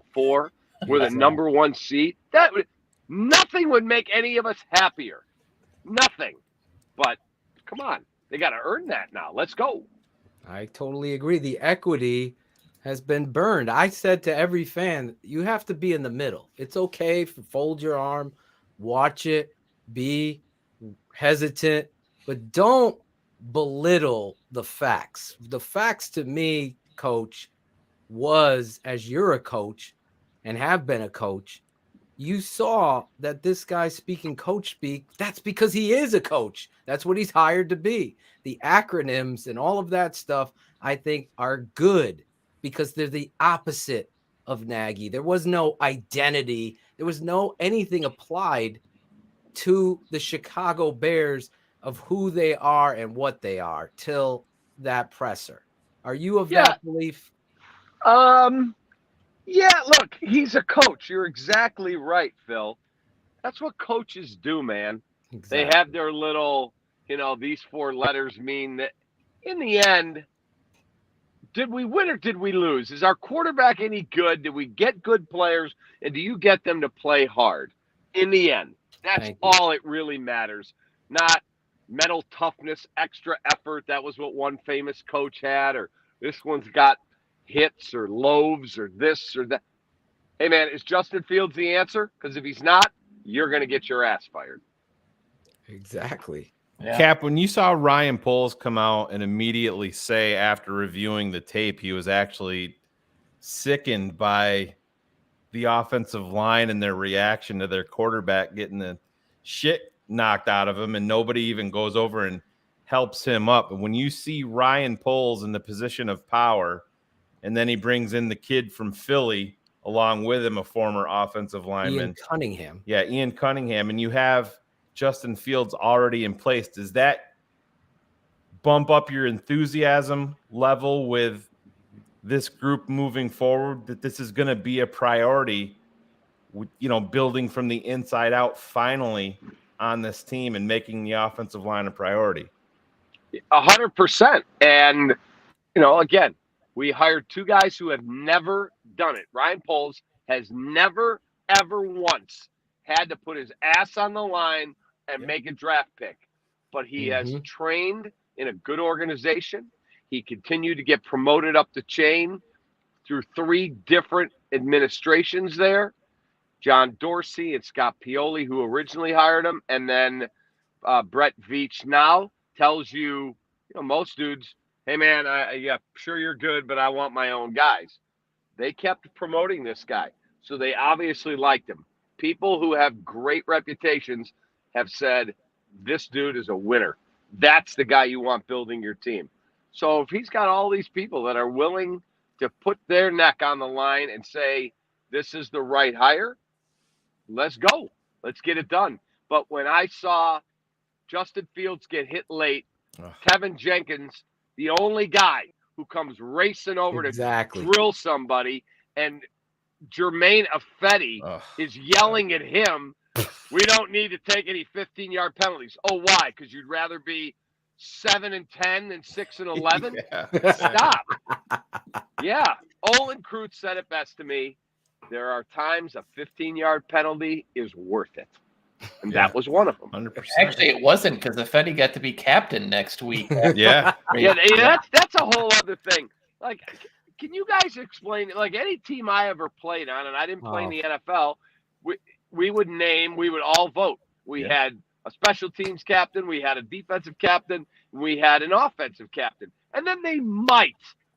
Hey, guess what? We're going to have a captain this week for this game. But the three main captains, they were there the whole season. Exactly. Yep. Can you explain to me how Jermaine Effetti was a captain and for a week, and then the one that drove all of us nuts, I thought Alex Brown was going to have a stroke, was Bruce Irvin signs. They put him on the practice squad. Pulled him all the yeah. And then activated him and made him a captain. Yeah. I can answer the question, Your Honor. It's called the to hear it. pussification of the Chicago Bears. And it's true. It's like giving every participant an award. Matt Nagy's culture conflicted with everything that you're talking about. There is a leader in the locker room that is almost like your consigliere as a head coach. They enforce when you're not looking. They're there to temper the whole roster and to give that feedback to a coach. Coach, you might have pushed, Goldberg a little bit too hard today. That's where the captains really, and also they're the best thing for the culture because they're the ones that believe in what it is you're teaching. Matt Nagy was a giant pussy. That's what he was. And he wanted to make everybody happy. And at the end of the day, if you can't take that, as Cap would say, take that, then I don't know what to tell you because the end result is exactly what I'm telling you. You send the wrong message when you don't have Akeem Hicks wearing a C and David Montgomery wearing a C and Khalil Mack wearing a C. These types of leaders that are going to go out there and bust their asses. It was a shame and a sham. Ask my kids. My wife and I coined this term, and I would tell my kids this. And my wife, like my wife was tough, man. I mean, tough. My wife did not take any guff off our kids. And I remember we were in the house one night, and our oldest, Nick, who's now 31, he's married, and he's at the table with his buddy Tommy. And Mindy says, "Hey, Nick, come here a second, help me with this." And he gives her the, "Can't you see I'm busy? Do it yourself." Oh boy. She simply walked over, grabbed him. He was like 10, 12, grabbed him by the ear, dragged him from the table into his room, bam, right across the mouth. You ever speak to me that way again, it will get worse. And then had to walk back out crying and apologize in front of his friend. I was wrong. I should never speak to my mother that way. And he never did it again. Exactly. So that was the question. I coined the term, "Don't be a POA." And my kids go, "What does that mean?" "Well, you're telling me you have a headache, you don't want to go to school. You're a POA." That's the pussification of America. Yeah. POA. Yes. And so true. I love you. My kids are all grown, and I'll still, "Hey, Alex, how's work today?" I have a cold." "What are you, a POA?" "Yeah." "Come on, man up, let's go." Cap's got acronyms, Coach. That's Cap's right. got acronyms. I got my own acronym. He holds the family. Well, actually, it sounds like his wife holds the family to a base level standard, and then everything's got to go above and beyond. He's a monster, man. You got to own up, Cap. When was the last time Mindy dragged you into the bedroom by your ear? You got in trouble. As soon as I get off this show. Not relatable at all. No. This guy is broadcasting a game. We double booked. How great of a human being is David Kaplan? He's like, "Phil, oh my God, you see what I'm wearing? You see the hat that I have on?" Yes. That is a Bears ski hat that I said, "Hey, wait, I'm going to be on with Phil and Shayne and how the are boys." those roads, Cap? Better now. I had a bit of an issue. I got a new truck in December. Yep. And I hit a pothole today and broke the rim of my new truck. So it's at the dealer. And funny story. So I got this beautiful truck, a Genesis GV80. And when I'm signing the papers for the financing. Yeah. The finance guy says, "Hey, you need to get wheel and tire insurance." I said, "For what?" He said, "Because if you damage those tires or that rim, it's not cheap anymore. It's not like, this is 1981. Right. I said, "I'm not buying that." He said, "You're financing it for 4 years. You spread it out over 4 years. It's like a cup of coffee." I go, "How much is it?" He goes, $1,700. And I said, "I'm not getting that." He's like, "You're going to have a problem and you're going to regret." Over 4 years, it worked out. It was like $11 and change a month. I'm like, "All right, fine. Put the goddamn thing in there." Do you know that today it's covered 100%? I pull into the dealer. He's like, "Oh boy, that's going to be like $2,000 damage right there." And he said, "Who didn't want their wheel insurance?" Yeah. Like, appreciate you. I'm coachable. That's right. You weren't a POA in that situation, I'll tell you. Correct. I did what I was told to do. And for those, how pissed would you be Oh, if it my God. happens and you pull in and they're like, "Sorry, you don't have the insurance. That's $2,000. You'd be so mad. And for those who aren't familiar, potholes in the city or anywhere around are about the height of fill, right? Yes. They're fill. They're about 5'3", 5 And foot. so I'm driving home now. I took my wife's truck. She has a Buick Enclave. I'm driving it home. Wouldn't you believe that she called me on my way to the game? "Hey, honey." I said, "Yeah, what do you need, hon?" She said, "Don't you dare hit a pothole with mine." Yep. Okay, Mibby. Yeah, you're hilarious. So, Cap, when you hear the GM talk about taking the North and never giving it back, does that bother you? Because for us, it's like, what would you want him to say? Like, at least he's giving the brand a goal for us. Yeah, no, it doesn't bother me. He just has to understand that if the Vikings go out and dominate the North, or God forbid, Jordan Love is the next great quarterback for the Packers, they're going to throw it back at you. But he's got big shoulders. Exactly. I like it. You know what? Okay, let's be bold. We're going to take the North and never give it back. I hope you take it quickly. I mean, let's see. Cap, this is kind of off of the coaching regime, and obviously will entail the front office. But from anything that you have heard, Arlington Heights, are you fully expecting this to go down late? Yeah, I think spring, it's a summer? done deal. Yeah, I think it's a done deal. I do. I think it's going to take time to do all the surveys of the land. I think it's going to take time for them to figure out exactly what they want to do. But I do think within the next 5 years, that's where they're going to be playing. Now, like my partner, Jonathan Hood, and I have a bet. We have dinner. He says this coach will not make it to Arlington Heights. I told him he's wrong. Nice. Do you think I they'll like that bet. Where's your confidence level that they're going to do it the right way, and this is going to be a crown jewel of the NFL in terms of stadium and surrounding area? For all that we say negative about Ted Phillips, they do make money. Like, I'll give him that. They do know how to make money there.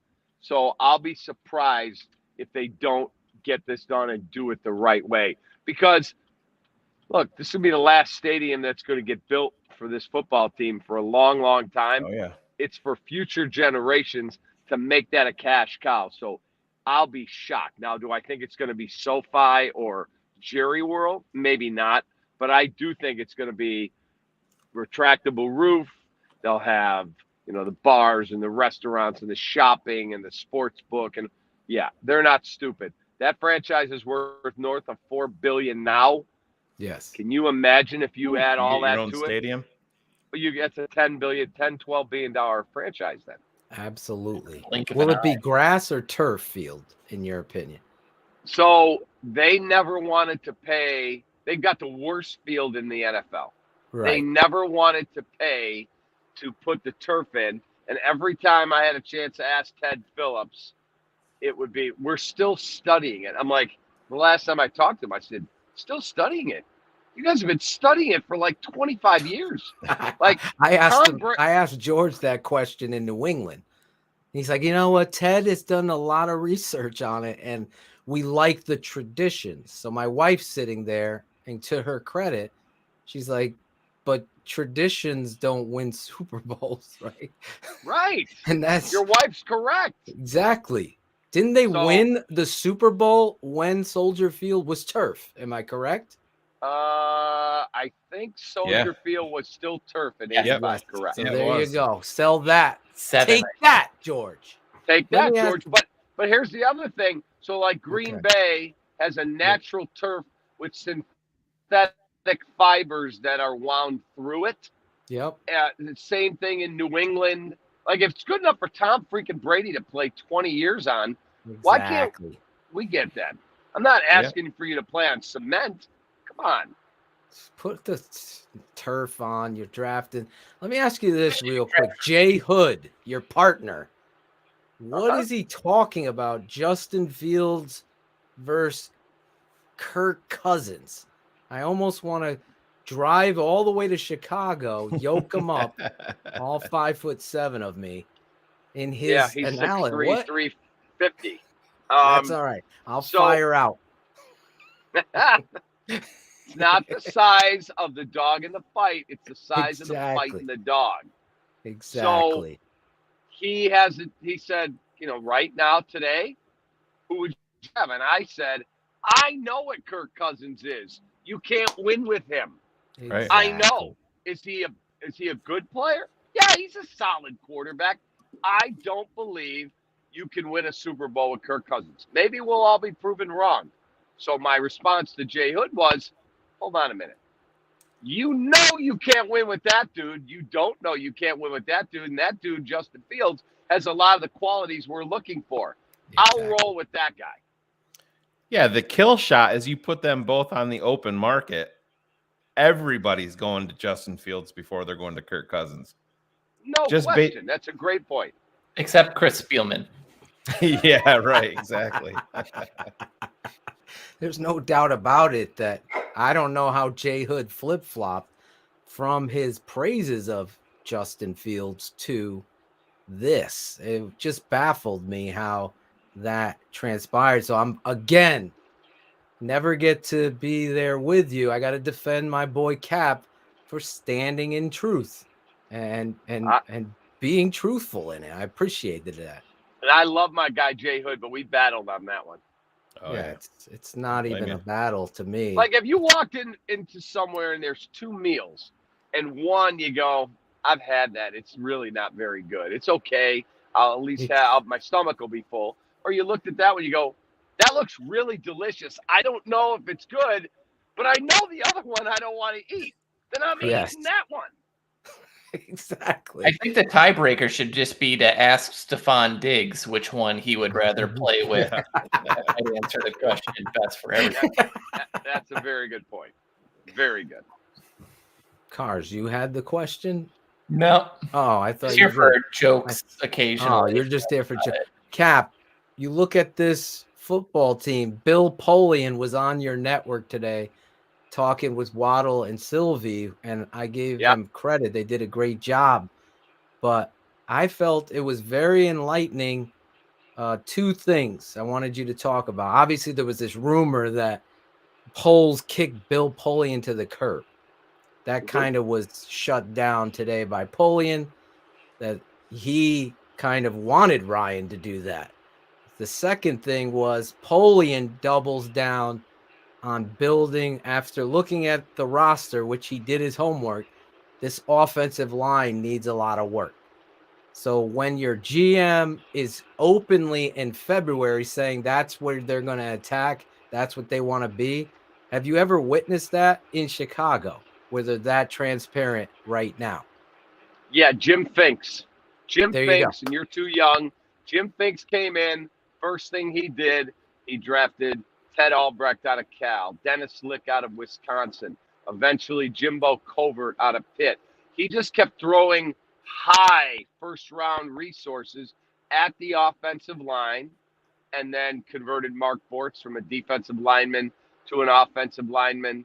He had Jay Hilgenberg out of the University of Iowa from Yep. Hayden Fry. He just kept throwing resources at it till he got it right. I disagree with Ryan Pace that they've thrown enough resources at it because you I agree. drafted a couple interior guys in James Daniels and Cody Whitehair, and because you drafted Larry Borum and Tevin Jenkins over a 7-year span, you did not put enough of your resources into your offensive line.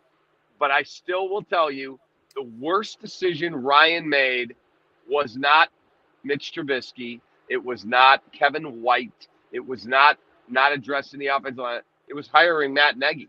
He was a bad football coach. Dude, that was a fucking mic drop right there because I said the exact same thing, and I totally agree with you. When you look, Yeah, I mean, would you rather have Patrick Mahomes? Sure. Yeah, I agreed. But hiring Matt Nagy ended Ryan's career in Chicago. yes, it did, and that's how important a head football coach is in football. Right. Let's just You're be exactly honest. right. In any other sport, it's the ultimate team sport, so it needs to be stated again. This is why I love Cap, because he keeps it 100 on the Tape Never Lies Network show, Keeping It 100. You couldn't have a bigger mic drop as he drives through the snow, trudges through the snow, keeping his promises to his boys over here at TTNL. That's what says everything about you. I can't thank you enough. Oh, you're Go my ahead. friend, and I love being on with you guys. Let me ask you this. Yes. So, if you were real confident in your plan and how you were coaching, you wouldn't care if I ripped him or you ripped him. You would not care. You would do what you do, and you'd go down swinging.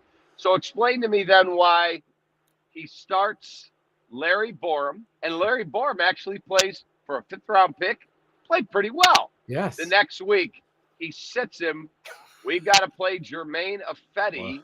He's earned the right to play. Ifedi goes out and plays okay, and we blast him all over Chicago. And the next week, Larry Borum's right back in the lineup. Like, exactly. Dude, if you want to die on the Jermaine Ifedi hill, go for it. You're the head coach. But to be that clueless where you're swayed this way and that way, and that game plan in Cleveland, we're going to block. Like Olin Kreutz put it best. He said, okay, hold on a second. We got a guy who's 40 years old playing left tackle. He makes $1.5 million. He's going to block a guy who signed for $135 million. I'm shocked. People are shocked. That didn't end well for us. Let's go to the other end. A washout from Seattle making $5 million is trying to block the #1 pick in the draft who signed for whatever it is, $20 million a year. I'm shocked. People are shocked that Jermaine Ifedi got abused by Clowney and all these other guys. And we went 5-on-5 with them and couldn't figure out why they beat the shit out of our quarterback. Cap, if you look back to around Thanksgiving when the report came out that George had reached out to Trace Armstrong and talked to him, and I know that he was connected potentially maybe as a president moving forward, but do you think that there's a little bit of the truth to him being kind of the de facto president guy that puts you on the path of Ryan Poles and Eberflus? You know, he's their agent. Maybe that's when they put him on the map for George way back then. Oh, absolutely. It's a great point. Yes, absolutely. He may not be the president of the Chicago Bears, but if you're Trace Armstrong, okay, if they said to you, hey, pack up your wife and your kids, leave Orlando, Florida, where you don't deal with the snow I'm driving through, and you get Lincoln Riley, $115 million, you get your 3%. You get Brian Kelly, $95 million in bonuses, you get your 3%. You get Matt Nagy, $5 million a year, you get your 3%. Ryan Poles is whatever he makes, $2 million, $3 million, whatever it is. Matt Eberflus, Luke Getsy, and you're getting a piece of all these guys. And guess what? They're in the office tonight. I guarantee you, looking at tape of our team, talking about who they can sign, looking at the salary cap, studying trades and draft picks, all of it. And guess what Trace Armstrong's doing? He's probably sitting on his back deck where it's 82 degrees. He's having a cocktail going, hey, honey, did all those checks clear the bank yet? Why would he want to come here and do this? Let me ask you this. Your partner was the guy that I was the first guy to coin, and me and you talked privately about it, to be the president, the football magician, as George said. So you're sitting there, you love Olin, you know who he is, and everybody who has a brain for Chicago football should know who Olin is. But when you're sitting there watching George McCaskey answer Adam Hogue's question about the $15 and you hear George's answer, personally, your truth, what did you personally think of that situation? Okay, so because we keep it totally real. So Olin had told me that story. Right. And I am sitting there watching the press conference in my office at my house.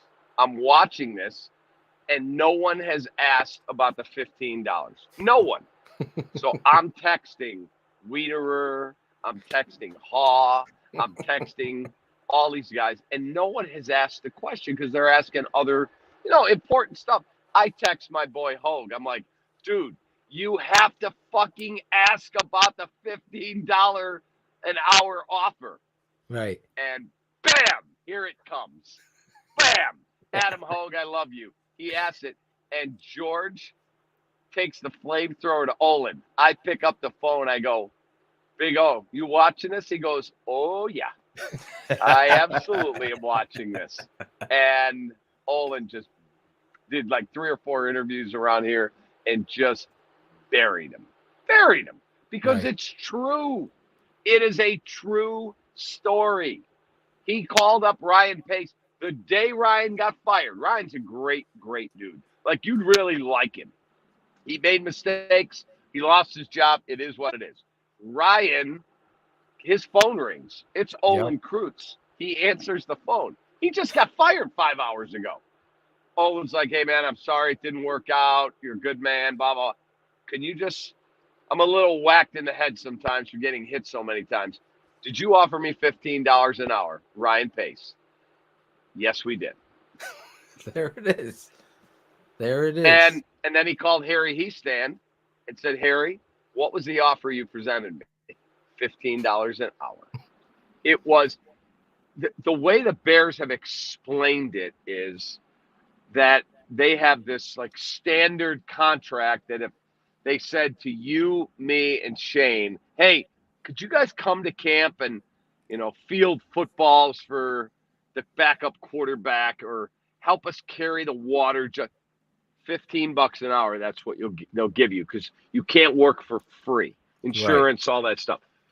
So they just grabbed the standard agreement and went, here, that's what the agreement looks like. And it's $15 an hour. And Olin's like, this got to be a joke, right? No, that's what it is. Jeez. And that's how it happened. What they should have done, and the Bears have admitted this, we shouldn't even have sent the paperwork with. We should have, hey, Olin, why don't we come over to your gym where you train a bunch of NFL linemen like Quentin Nelson and Ryan Jensen and James Daniels and Sam Mustipher and Alex Bars. All these dudes train with Olin. Right. And let's sit down and see if we can work out a deal. You don't want to coach, but you'll come in for players' hours, help your boy Harry Heastan, and let's work out something that's fair. The Bears never did that. Cap, would that be a proper question to ask Ryan Poles about Olin and if he's going to procure that relationship with the gym being right there and everything? Yes, that would be a great question. That if Ryan Poles is as sharp as I think he is, he should be calling Olin Kreutz up and go, hey, man, give me the address to your gym. I want to come over there. I want to see the setup, and I want to talk to you. I need you to be in the good graces of this organization. I agree. And I think George McCaskey would owe Olin an apology because I don't think he'll ever do that. No, I don't. I don't either. You guys But don't. Just keep Olin away from George, and George away from Olin, and keep it to football people. And I guarantee you, Olin Kreutz is as good a dude. He loves the Bears. He will do anything to help the Chicago Bears. And that's the problem. And I think and I'm sorry, I wasn't expecting to double on this, but I think it's important. I think Shayne said it. It would be in the best light for George to be under the umbrella of truth. Hey, I was misinformed. I owe you an apology, and let's move forward here. I think Olin would not only embrace that, but he'd be the best ambassador for the improvement of the Chicago Bears out there. And if this GM has already made a reference point to Olin 3 times, he references him in the fucking tornado. Mm-hmm. He references him again in toughness when he's talking about offensive line play. And he saw it firsthand when he was an undrafted free agent. So it would be in their best service. And I'm not just saying this because I'm friends with Olin. We come on our show second only to you. Looking that stat up. And the reality is, I think that would be something that all Bears fans would embrace. Instead of a grain of salt, George can bring out the freaking whole thing of salt and pour it on the table and shake hands. And that shit would be hysterical. And it would be moving forward. It would be something really cool. Like if George came out and said, look, I was trying to be a funny guy. I guess I'm just not very good at it. Olin's one of the most beloved players we've ever had. Exactly. And we need some toughness and edge like Olin brings. So, hey, Olin, take a picture with me, man. We're burying the hatchet, and anything this organization could do for you, we're here. We hope you'll help us. That would be amazing, man. That would be absolutely amazing. It would. Yeah. And it would be beneficial. But the owners don't think like that. Like, are you guys aware of what happened with Rocky Wirtz tonight? Oh, I saw that on Twitter. Good I have Lord. no idea who that is, but He's the owner of the Blackhawks. Okay. So they had a scandal in 2010. Mm-hmm. The video coach sexually assaulted one of their top prospects. True. And it finally came out last May because the kid, whose career now, he plays in Europe, he never made it as a first-round draft pick, big, strong dude. He sued the Blackhawks. They finally have settled the lawsuit. They had an investigation. It cost the GM his job. It cost Joel Quenneville his job in Florida with the Panthers. Wow. Yeah, it's like a huge deal. So tonight they did a town hall where they had all these reporters there when they said, we want to have transparency, new era for the Blackhawks. Great. There's Rocky, the owner. There's his son, Danny, the CEO. And Mark Lazarus, one of the top hockey writers in town, he's great, says, what are you doing to address the situation with Kyle Beach, the player, so that it never happens again? Now, if I'm the owner, I say we have brought in consultants. We are making sure that nothing horrific like that can ever happen in this organization. We commend Kyle for coming forward. We're glad we could settle with him. He's part of our family for the rest of his life. Rocky Wirtz says, stop. I've already addressed that. I'm not going to answer any of your questions about that. We've moved past that. We've moved past sexual assault. He's getting destroyed. Oh, my destroyed. God. Cap, how is it that we have some of the worst ownership in all of pro sports? Like, it has been just a crippling thing for my entire life here. Like, between Reinsdorf and his mishandling of the Bulls post-Jordan to this and to what we see with their Bears, like, how is it that we have so much bad here when it comes to that? Like, if you got to know some of these guys, I think you would actually go, oh, actually not as bad as I thought. There's just so many layers to every story. I mean, Jerry's won 7 titles. The Blackhawks won 3 Stanley Cups. Even Ricketts won the World Series with the Cubs. It's just those dudes live a different life, man. They're all billionaires. Right. We can't relate to them. I don't even know what that would be like. That would Oh be God. just wake up, everything's done. That's Can it. you if you could buy anything, if like you got a phone call tonight. Yeah. Oh, Phil, you're not going to believe this. You had an uncle you never knew. He just died. He's worth $100 million. He just left it all to you. Like, I can tell next you. to Cap. Yeah, exactly. House right here. The one thing I would want, like, I got a nice house. It's, right. You know, you drive by it. It looks like the other houses in the neighborhood. I don't need a mansion. I would love to have a plane. Whoa. Can you imagine, like, if I said, the Cap hey, plane? Phil, we're going to the Super Bowl. I'm going to send my pilot. He's going to pick you and Shayne up out east. God. You'll scoop me back up in Chicago, and I got a skybox I rented for at SoFi Stadium. We're going to the Super Bowl. I'm going to have shrimp and crab and lobster, and we're going to have a great time. Bring your wives. My wife's coming. We're going to do it up. We're going to drink the best wine.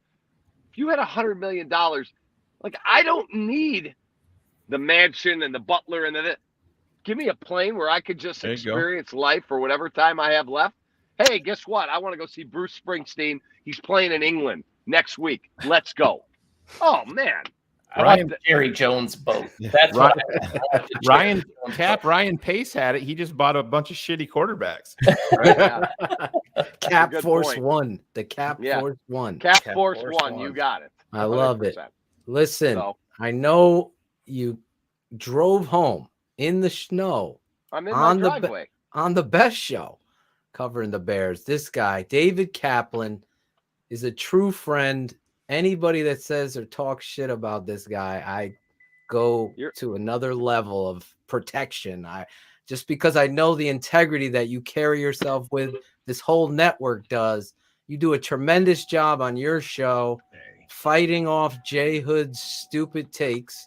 So Jay Hood's, you'd love him. When you come to town, you're going to meet him. You're going to really like him. He just had a bad take on Kirk Cousins. Well, we love you.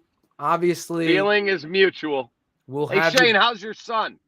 He's thriving, Cap. He's doing great. He got his first haircut last week. Hair's coming back in. He's doing great. I mean, if you were to, he actually was excited about you coming on. He was looking down at his Twitter feed. He's like, Dad, Cap just tweeted that he's doing college basketball tonight, so he's not going to be on the show. And then Phil reached out to me. I said, if I can do it after the game, I'm in. Yeah, exactly. Absolutely. But he was really excited. I mean, if you were to see him, you wouldn't, he's just normal 10-year-old kid. So he's doing great. I'm going to show you. So I got this episode of Cribs right now. You see this? Look at this. Beautiful. What is that? That's my Bears helmet right there. Is that autographed or is it just given? No, this I bought it. Oh, you bought it? Yeah, the only one I have that's autographed is I got this one to put in my office. It's actually a real one. It says "Expect victory." Gary Barnett when he took Northwestern to the Rose Bowl. Rose Bowl. Darnell Autry. Darnell Autry. There you go. Darnell Former Bear. Yeah. So I've got the Bear helmet here. I've got a Cubs helmet, a White Sox helmet. There's my Cubs helmet right there. Yeah. So do you think Ryan Pace will ever do like an interview with you or ever be seen? I hope so. I've, talked to him since he lost his gig, and I said, hey, why don't we sit down and talk one day? He just, I think he wants to decompress. I think he's wounded. And, I just personally believe, look, they all miss on draft picks. All of them. Bill Polian into all of them. His biggest fuck up was hiring Matt Nagy. Yep. He's David Kaplan. He's in his garage. Yes, he works a morning show. He's doing the broadcast on the basketball, and then he's coming on with his boys here on Keeping It 100. Cap, I can't thank you enough. Yeah, let pick out another night and let me Yes. know when you want to do it again, and we'll do it. Where I'm sitting in the house drinking bourbon, talking to you guys. Yes, I will reach back to you. I didn't know. I just assumed it's on me here. I assumed you knew Wednesday, but listen, we'll make All it good, up. man. We made it work. Oh my God, you made it work. You were like Men at Work. Remember them back in the 80s? Oh yeah, I remember Men at Work. Absolutely, little Land down Vegemite, under. little Vegemite sandwich. There you go. There you go. I love you, bro. Have All a right, great love you, night. boys. Give See the you, best Kat. to the wife and the kids. And Same to you, and you let me know when we're doing it again. I'm in. all right, brother. Perfect. Thanks, Cap. All right, see you. There's not a more respected. I don't know. Authenticity rules the day for me. There's not a lot of guys that would take, 10 p.m. at night. Exactly. It's like a dude that gets up early, is grinding all day, and taking the time during a snowstorm, calling up and hanging out with us three schlubs. That snowstorm was no joke today. It's still snowing there? How you got hit hard? We got about 8.5 out in the yard, so it's It's still going now? No, it's done now. Oh, okay. It's barreling for New York. I'm just bringing up the radar here to see. Yeah, we don't know because we had to cancel the boys' birthday party last Saturday because of the blizzard. So now it's supposed to hit Connecticut on Friday, and their birthday has been rescheduled to Saturday. So I don't know, Cars, if we're going to get this laser tag pizza birthday party off the ground. Well, you might be able to carve tunnels in the snow and then allow them to play laser tag that way. But yeah, if this is Nobody likes brags. That's right. Please, Jack, please text that to me. They actually. Oh, I got it. You guys have. I'll send it to you. You're producing really well tonight, guys. You're on the air, baby. You're on. You did it. You made it. You guys are on the air. All you fans, 800 over 941 of you. Hit the like button. And they're got one job to do. They're gonna want to stick around. Yes. We have some surprises coming up this weekend, Phil. Oh yeah, we got a bunch of surprises. Oh, do we? We got X's with the O's Saturday. I am going to be taking a really deep dive into why these fucking blog boys are wrong about Khalil Mack. And we're going to look at the tape and show you exactly why this guy is not only going to be tremendous in a 4-3 defense, which, oh, by the way, Cars, he played with the Raiders. I think he won the Defensive Player of the Year when he was playing defensive end. I think that's get in somebody's ass today. That's what we're gonna do. I got a big question here, Phil. Yeah, where for us do new we patrons? Yeah, Phil is in Connecticut. I'm in New York. We're not from Illinois. We're not from Chicago. Claudio's from Connecticut. Jackal's from Connecticut. Cherie's from Wallingford, Connecticut. I'm kidding, Cherie. I'm kidding. I'm the only one affiliated who currently lives in the actual Chicagoland area. What? Big plays are nice. Not the region. Get that guy let's delete that. I'm done with Matt Nagy. Let's mod on. But this is 11 o'clock. What? No, we're very economical, my family. Are we gonna try it again? Oh, you want to do it before shout-outs? Yeah, let's see if he'll. I'm loving the shout-out segment coming up by 11 p.m. Angelo. I'm all excited that I might get to go sleep. Yeah. Let's see if he picks up. I'll be able to get in bed quick, just in time for my daughter to wake up. It's not Matt Nagy bullets. We didn't. Hey, coach. 11:04 p.m. East. Hey, coach. No. Too late. Past the 3 rings is a no for me. He's hanging out in the Ford Ranger right now. Yeah. She agrees with the decisions that we've made. She's pissed off. 3, 8. Nope. No, he didn't pick up. He did not pick up. He might be busy with, to his defense, he might be busy with Angelina Jolie right now. So we just gotta. Or the cartel might have got to him. You never know. Listen, if you're not a patron, please sign up. TapeNeverLies.com. We're going to be bringing you free agency, coach. What is Luke Getsy? What is his philosophy? We're going to be looking at coach's tape from the college game and then assessing it into the Packers. Who is the new wide receiver coach? Let's look at some of the receivers he tutored. All of this kind of stuff on X's with the O's. X's with the O's. DDP. Coach O. Barelissimo. And they actually figure out the whys. Yeah, he gets to the races because Daniels actually does a great job. But they did all that moving around, get the quarterback right into position again. For crying out loud. He's getting fancy. I haven't said it, but Phil said it 100 times. It's all trick plays. A trick with the wrong guy. He'd been better off pulling the ball and him going up the hole. Never go backwards to get 1 yard. Look at that formation right there. They're consistently in this kind of shit. Where, say you push Allen Robinson way outside that number, put him way out there, and then put someone way down here. All of a sudden, the box gets a little less tight. But you can tell that the accountability when it comes, no one's calling anybody out on that defense. Those linebackers have to maintain gap responsibility, full speed.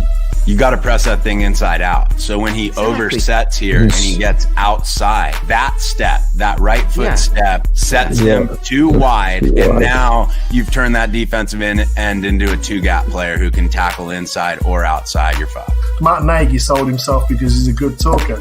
He is a good talker, but what you need as a head coach and a GM is someone who's going to pick the right people and put them in the right places and play to their strengths. And you've also got to be able to, and it's crucial as any leader, is to be able to accept when you make a mistake. Look, I gave him a chance, I gave him an opportunity, I put him here, I gave him this responsibility, I did the tools, I did that to help him to do it. It's clearly not working. I've never heard someone say, I made a mistake in this hire.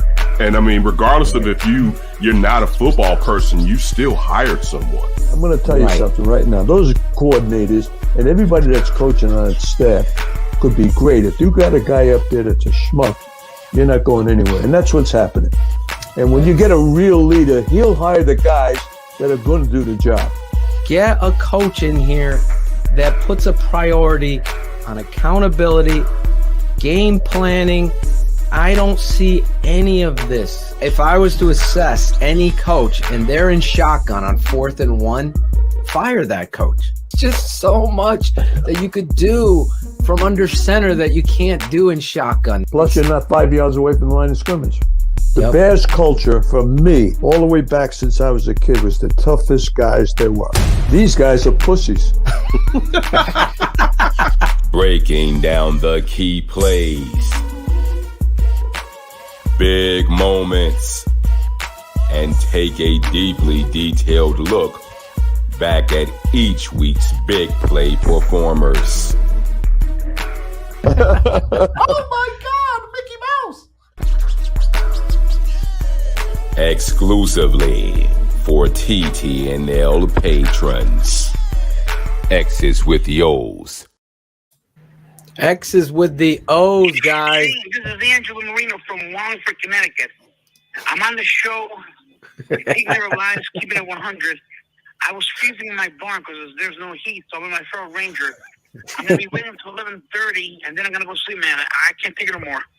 But I'll wait. Hopefully I'll be on the show. Thank you. Hey, guys. Be like Angelo. Your sports betting season is all in full force. It's NBA. It's football, the Super Bowl coming up. You can even bet some of these college all-star events like the Senior Bowl or the East-West Shrine Game. You need a sports book with integrity and longevity like BetUS. That is betus.com. They have loads of bonuses.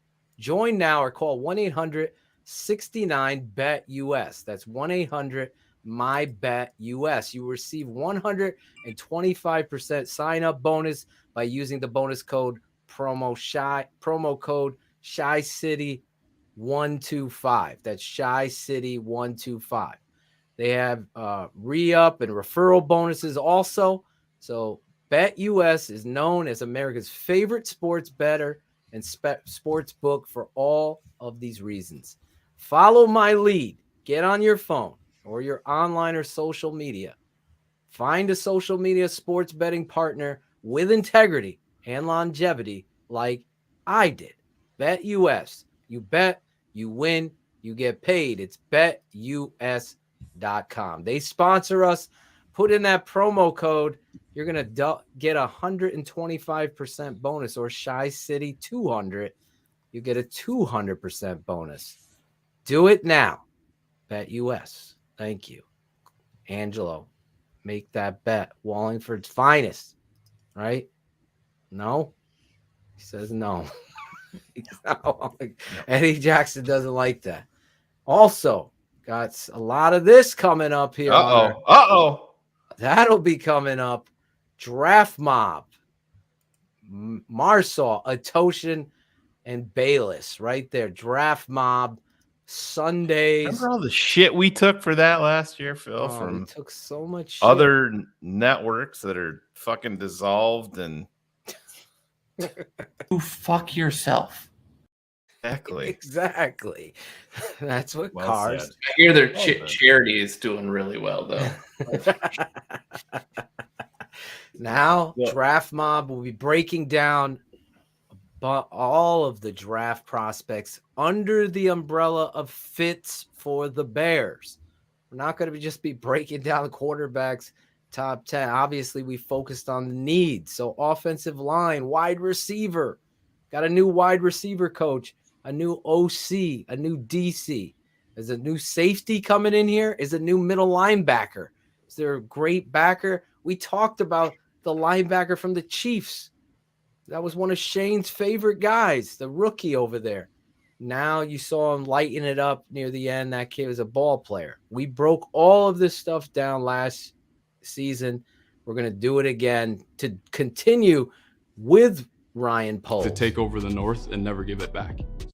That's the goal. And we've been doing that. Send me the artwork, Corey. Send me the artwork on Twitter. Come up with something for Draft Mob. Let's see what you got. Corey Kennedy has made Claudio. He did a great Riley Marsaw. He did. Oh my God. Corey's the man. Corey Kennedy is. I have it right here. Should I show it? Yeah, upload it. So don't show it with Bill, your phone. before shout outs, you guys want to take a few questions from the chat? I saved some. I used this new starred thing in the Claudio comments. I'm doing shit. He's finally doing shit. Smoke weed every day.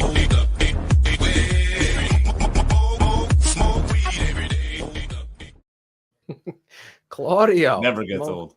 Claudio, all right, so someone had the best line. Claudio. I saw this on Twitter. I'm sure some of you guys did. I don't know if you guys want to address this and just put it to bed. Oh my God.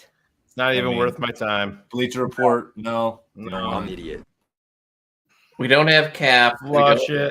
We don't have Cap. We don't want Wilson. That would you be? I don't get it. But you're not giving up your future for an opportunity for go 3 straight to 4 fucking years. backwards at this. Yes. No. Nope. I'm just a fan. There's a pretty. Do you have another one here? Yeah. Oh yeah. Give you an idea. Give you an idea. Right end Mac, nose tackle, Goldman, 3-tech, Bilal, left end Hicks.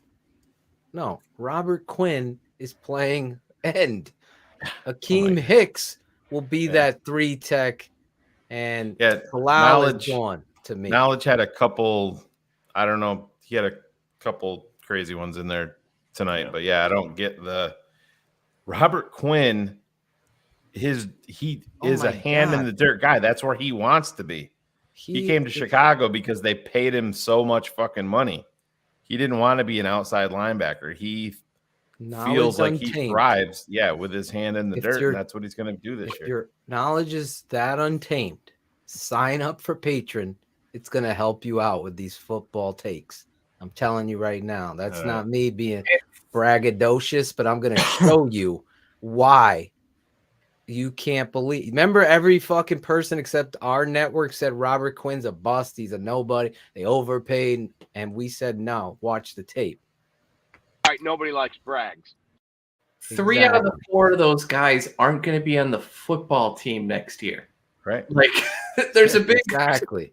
There's a big exactly. Bilal's gone. Hicks is gone. Goldman's gone. Hicks is going to be interesting because of what they're asking. As far as I'm concerned, he's the only guy on defense that I saw. I think they might showing that leadership. I think they might be able to sneak some sort of a late pick for Eddie, because I think he's going to hold some value for somebody. I mean, guys for like Eddie Goldman. Yeah, he's a 3-4. Yeah. Yeah, he's he's 27 years old still. But here's that pick, Corey. Yeah, Corey. I'm not even gonna pick on him that he forgot the R in Riley Strong. It's good. That's good. Everybody screws up. It's a dope ass pick. It's an Acevedo moment, Corey. Yeah. That's really good. It is. That amazing. is really good. So that's my boy. Live Corey. from the chat right here. What is it? There we go. Claudio. Ask if the guys have heard anything about the Senior Bowl. We have, and you should stay tuned. Stay tuned. Or head over patron. to the Tape Never Lies Network.com and sign up, Ron, because we have some big news coming up. I heard it's a football game that contains guys who were collegiate seniors last year. That's what I've heard so far. There you go. Given the opportunity to do a more expansive search, would you have done it? I was given the opportunity. I found him.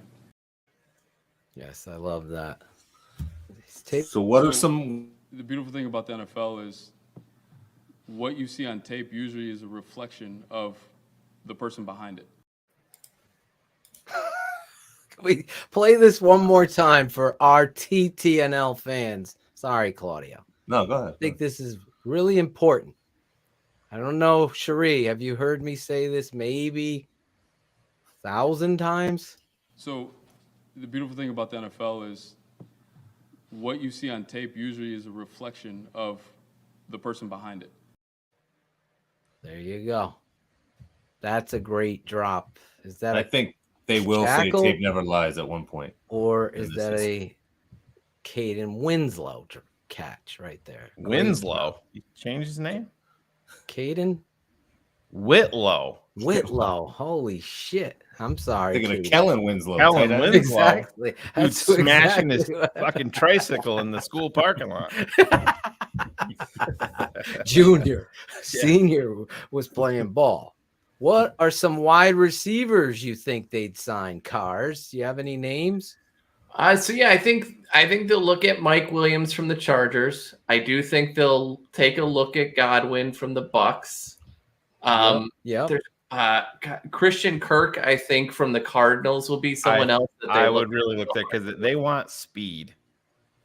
I think they want speed, and I think he's the guy for me that I think they're really going to look at. And the other guy, depending on, I think it'll tell you a lot how they feel about him, because they have a history with him, is a guy that's still, he's not super young, but they have a history with Kansas City. Chark has a lot of speed. Oh, yeah. But He's underrated. Somebody that's not going to cash in a bunch of money is DeMarcus Robinson. Yes. He's been in trouble in college, but seems it's former Bear Marcus Robinson's nephew. Is he with the Chiefs? Wow. Yeah. Yeah. Yep. He's an We're going to be unrestricted free breaking agent, down yeah. all of those I on think- our patron side with tape to give you a look at some of these under That's the the problem. radar Yeah, guys. somebody had in their injuries, but most of these guys are injured up top. Gallup These wide is receivers. Gallup just had his surgery today. Like I love Gallup. Gallup would have been the guy that Hands they. down. Yeah, Yep, and Gallup it's- would have been the guy for me too. Godwin would have been the number one guy for me if he's also coming off an injury.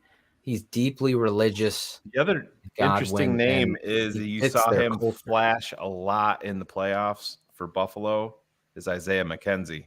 That dude is so underrated. That is an explosive cat that you can do. I mean, if you like Debo, I'm not saying he's Debo, but he's a guy that can play some of that role. Yes. A little bit. And that's people have to move off the fucking Tariq Cohen thing. You know, he's out there on fucking MTV wilding out. Yeah. And all that shit. And it's just, I mean, he's not Tariq Hill. Push that aside. But to me, Isaiah McKenzie is very high on my free agent list. Very high. I love him. I love Isaiah McKenzie with you. We're going to be breaking down all of that stuff. A guy like Jakeem Grant, who got over here in a trade, I would like to see him back. He's somebody I believe has a place here, not just as a returner, but also a slot receiver and a weapon. Another guy that's got to be healthy, but I really believe people overlook. He wasn't used appropriately, in my opinion. Michael Thomas, if he's cut from, I would bring him in and talk to him and see where he's at. Absolutely. Yeah, there's some medical red flags there that I need to be positive. I mean, he's not only got a massive contract, he's got some serious ankle issues at this point. And you got to worry too about his heart a little bit of how he delayed surgeries and all of that. Like, he's kind of like where Eddie was a year ago, where you kind of got to wonder how much of that fire is really there anymore. Yeah, and I saw somebody comparing Jakeem Grant to Isaiah McKenzie. Good. Bring them. Bears need more players like that. Exactly. The Bears lack explosion everywhere. They need speed. We're going to see a lot Isaiah of McKenzie's, you're going to hear his name from me over and over again as a free agent. I'm very high on that dude. He's only going to be 27 here in a little bit too, right? So, I mean, he's a really intriguing guy for that. Well, I texted you in the playoffs, like, Shayne, this fucking kid on end arounds, he's like, he's off on a track race. SEC, Georgia, University of Georgia. So there could be, you know, he's 20. Would you say 26? He is right now. Yeah. Yeah. So he's right there, kind of close to, you know. You have your boy Roquan, give him a call and say, hey, you want to be a piece in this offense? Come join up. But I mean, he's in a perfect spot in Buffalo. I just don't know if Buffalo is going to be willing to pay him. Be up to Ken Dorsey now if he wants to keep him or not. Yeah. We're going to be talking about the free agent receivers. Obviously, it's a big need. I think you are going to sign a big one and draft one as well, or two. That's how important. I think you sign one and you draft two. I do. So we'll be breaking that down. You think it's a bigger need than O-line, or O-line's first? And I think they're both there. Listen, I think free agency, both receiver and offensive line should be addressed. Center, wide receiver. In my book, looking at this. But again, we're going to be covering that and a hell of a lot more. We're going to have a lot of former players as well on our patron side. We had Eric Kramer breaking down some quarterback film, and we're going to obviously go back and look at Justin Fields with former Bears quarterback and friend of the show network, Eric Kramer, Chris Zorich, Steve Edwards, Olin Kreutz, the talk of tonight. A bunch of players jumping on here to break down tape. Got a surprise couple guests later in this offseason for you guys, you TTNL heads. And listen, we can't thank you guys enough. We ask you to smash that like button like Anthony Mendez is saying, and subscribe to our YouTube channel as well. Let that know. We also are on this show, as visual as it is, and believe me, we try to pioneer everything that we do here and let other people imitate. It's often imitated, far from duplicated. We are a podcast as well, Claudio. Keeping It 100 can be found on all podcast streaming apps: iTunes, Spotify, iHeartRadio, Stitcher, Overcast, Castbox, Deezer, and finally, officially on Google Music and Podcasts. It's Keeping It 100 with Phil and Shayne.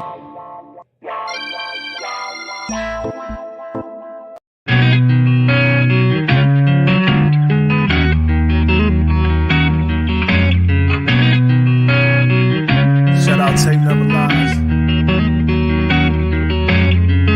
Shout out, I know you hear me, baby. Shout out, I know you see me, baby. Shout out, we gotta holler at you. Keep it 100 crew, we gotta show love too. Shout out, I know you hear me, baby. Shout out, I know you see me, baby. Shout out, we gotta holler at you. Keep it 100 crew, we gotta show love too. From the fans in the stands to the follows on the gram. Thanks for your support, showing love in the DM. We stay Spencer strong, fight together till the end. Now it's time to shout out worldwide friends and fam. Like the network that keeps it real, 100 crew. So many in the world that I gotta show love to. For some this policy, the show is at its end, but for me it's so important to thank the charter members and the fans. Built the network, speak the truth through the tape. Never run around the truth, no narratives we create. Set them straight, no bubble screen on 4th and 8. Claudio Shayne getting nervous cause keeping them up too late. That's it, no more to say to get the shot of vital. But hurry up cause the postman's getting homicidal. Shout out, I know you hear me, baby. Shout out, I know you see me, baby. Shout out, we gotta holler at you. Keep it 100 crew, we gotta show love too. Shout out, I know you hear me, baby. Shout out, I know you see me, baby. Shout out, we gotta holler at you. Keep it 100 crew, we gotta show love too. The network that keeps it real. Spencer strong. All right, nobody likes brags. That's right. The shout out segment. You got that music? Because last week we didn't have any music. I do. This week we do have a Cool Kennedy shout out song, instrumental. Look at everybody's here. Where's our guy, Caden? He's mad because I called him Winslow. Told you, he's got his little tricycle in the parking lot trying to be Kellen. Listen, it was a great show tonight. Obviously, we didn't get into everything. There's not enough time. We'll be back, believe me. We're going to be back. Season. We do this every Wednesday? Every Wednesday, Claudio. I don't know if your eyes can take it tonight. I don't know. Gotta keep them open. Like fucking Clockwork Orange. Somebody's like, in the chat was a great comment. I forget who said it. Claudio can blindfold himself with dental floss tonight. Keep it 100. My eyes just look like this. I don't know why. I'm just telling you. I really haven't smoked in like weeks. That's why your eyes look like that. It's weird. There's hope, Claudio. There is hope. There's I said, hey, oh, baby, bring that fat ass over here. I want to get it in my mouth. I want to get it in my mouth. Oh, I want to suck on your fat ass. Gotta suck on that ass, baby. I gotta suck on that ass, yo. I'm talking, yo, I'm gonna spread the ass apart, get my tongue in your ass, eating on your ass. So, yo, I'm eating on you, eating on you, eating on your ass. I'm eating on your motherfucking ass. I wanna see it, baby, give me your ass, yo, the whole ass. I'm gonna eat it with my tongue and mouth, yo, you gotta do it. Work that ass for daddy. Yeah, gotta work that ass for daddy. Get in somebody's ass today. Work that ass for daddy. What's going on, TTNL family? How we doing? Fucking Shayne Marsaw, here we go. Late night musings with Mr. Jackal. Fuck you, Greg Braggs, you motherfucker. Let's bring Claudio on to join me in the hate with Cherie. You know, bring that Sheree. positive energy here. What do you say, you fuckwads? You know? Carl, That- where you at, kiddo? That might be the Lovable. greatest thing you have done in a long time. He didn't even grab his fingers and. So lovable. So have Can you're you not paying do the attention. Mr. Rogers Open and have your wife film you for us? Like you come in with your sweater. What kind of movies take we off- talking about here, Phil? You're you're taking off your shoes. I just gotta wear the robe. We got a You shirt. can cut. What You we can doing edit here, kiddo? that stuff out. Good night, everybody. We Yeah. just need you to intro. And it'll be the TTNL intro moving forward. It'll be you. It's see a what we can beautiful do. day in the Jackal neighborhood. That'll be something we work on. We didn't get one of this job. Newest invention here is called the Cobb Quickie. Hands down the easiest. I'm gonna switch it up Drops. tonight. Gotta go through all the drops. I'm gonna switch it up tonight. I'm gonna go first, just so Cars has to wait for my shot. No, you always. I knew it. I know. I'm gonna go first, and then we'll go around this way and end with Cherie. All that means is Phil's worried that somebody's gonna steal his shout out. So No, I tried to. I wanted to make an effort to shout out some other people because I always get complaints that I didn't shout out this person. So I want to make sure I shout out some new people that have been supporting us. So I want to first shout out my boy Austin Carter Samuels. If you're a patron, Congratulations. Yes, you saw him come on the show with us breaking down what was going on with the new hire. But we got to congratulate him that he's signed a deal to play quarterback across the pond in Germany, in Dresden. So we're going to be checking him out. Let's see. I believe in him, and he believes in himself, and that's the most important thing going forward. We're going to follow him. Imagine his story. If he goes over there, plays well, gets a tryout in the NFL, makes it, and becomes, it could be, you never know. That's one thing. You never know. Hit that like button.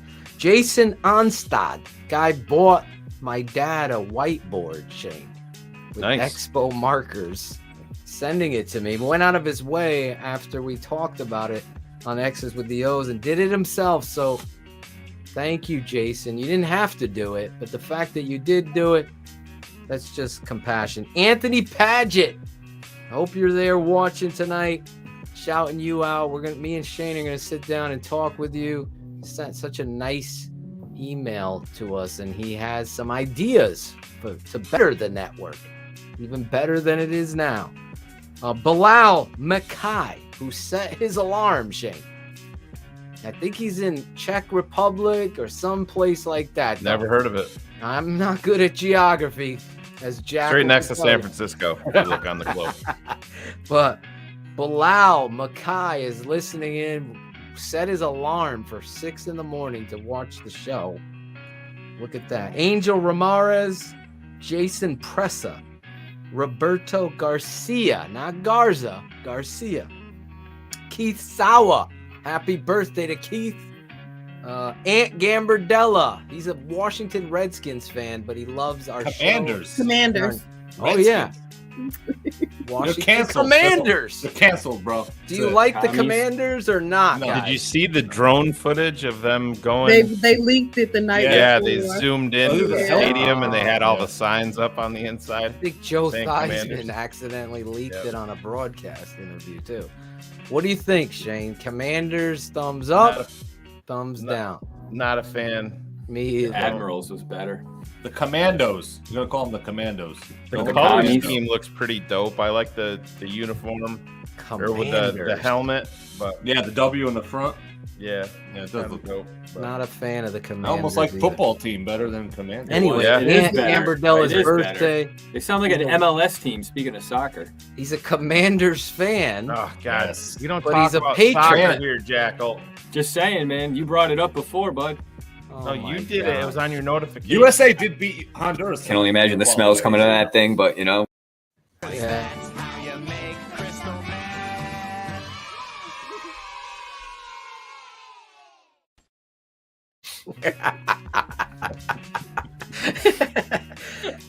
100 degrees. in Jermaine that Moore, my boy Chris Harold.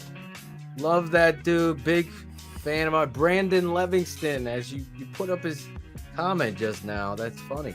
Adam Lubowitz. Zane Christensen, always shouting us out. David Greenberg, new patron, big TTNL fan. Tony Terry. David Schlicker. I think I'm saying it. Keith Luckett. Robert Archiola. David Sheshao. I ordered that at my Chinese place. Yes? The Yeah, Sheshao chicken? Yep. You get the Sheshao chicken. But Sheshao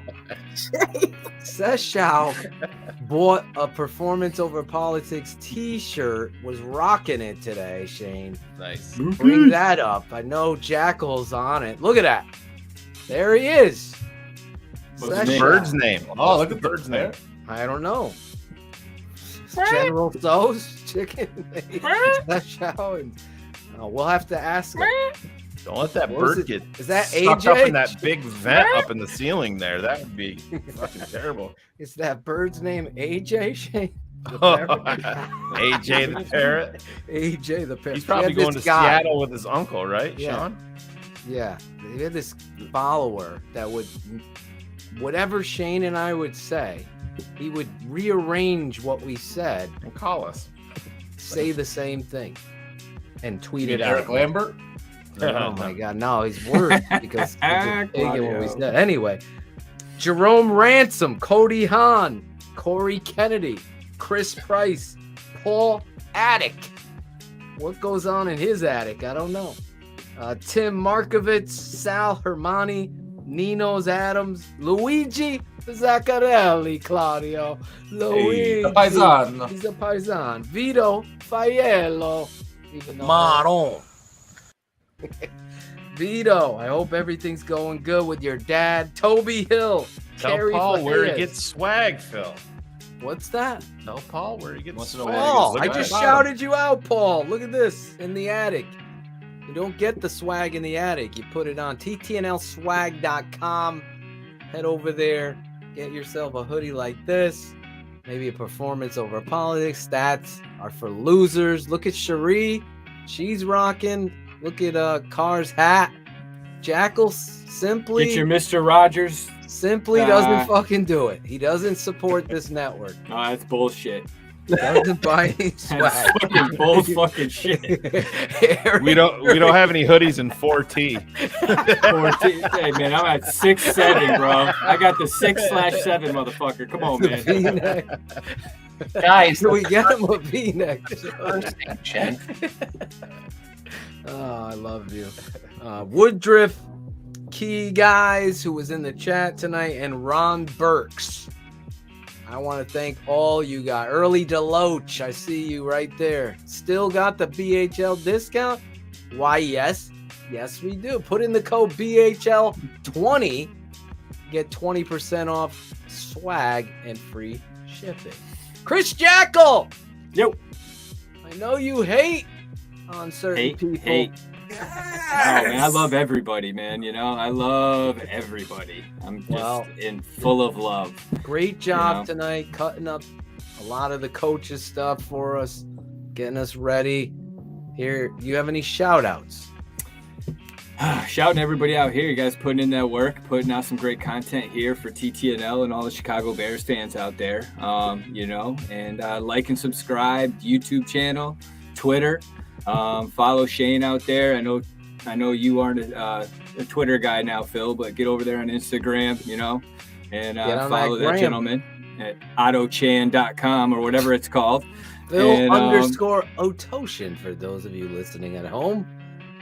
No? And at the end of the day, I like Otto-chan. I like Otto-chan. Yeah. Yes, that was my stage name every game away. Every game. The announcers would butcher my name. I can't relate to that at all. Everybody thought I was a Chinese running back in the Hoosie. There you go. Was it the height or was it the name? No, it definitely was the name. Okay. All right, Sorry to nobody cut likes you off, Brad. but I just read this. This is interesting. sent Getsy's sister the link to TTNL YouTube. She said that the family will check it out.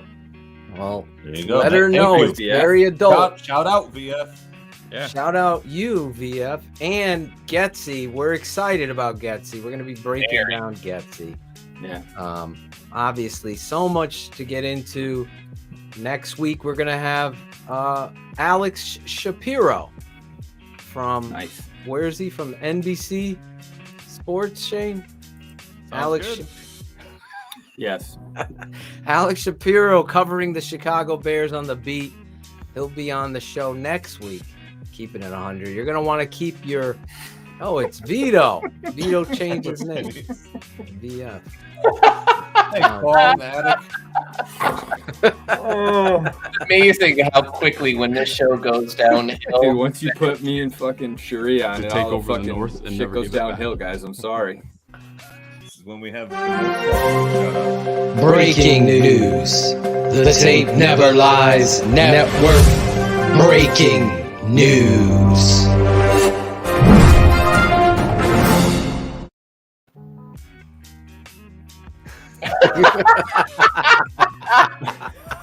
Are you kidding me?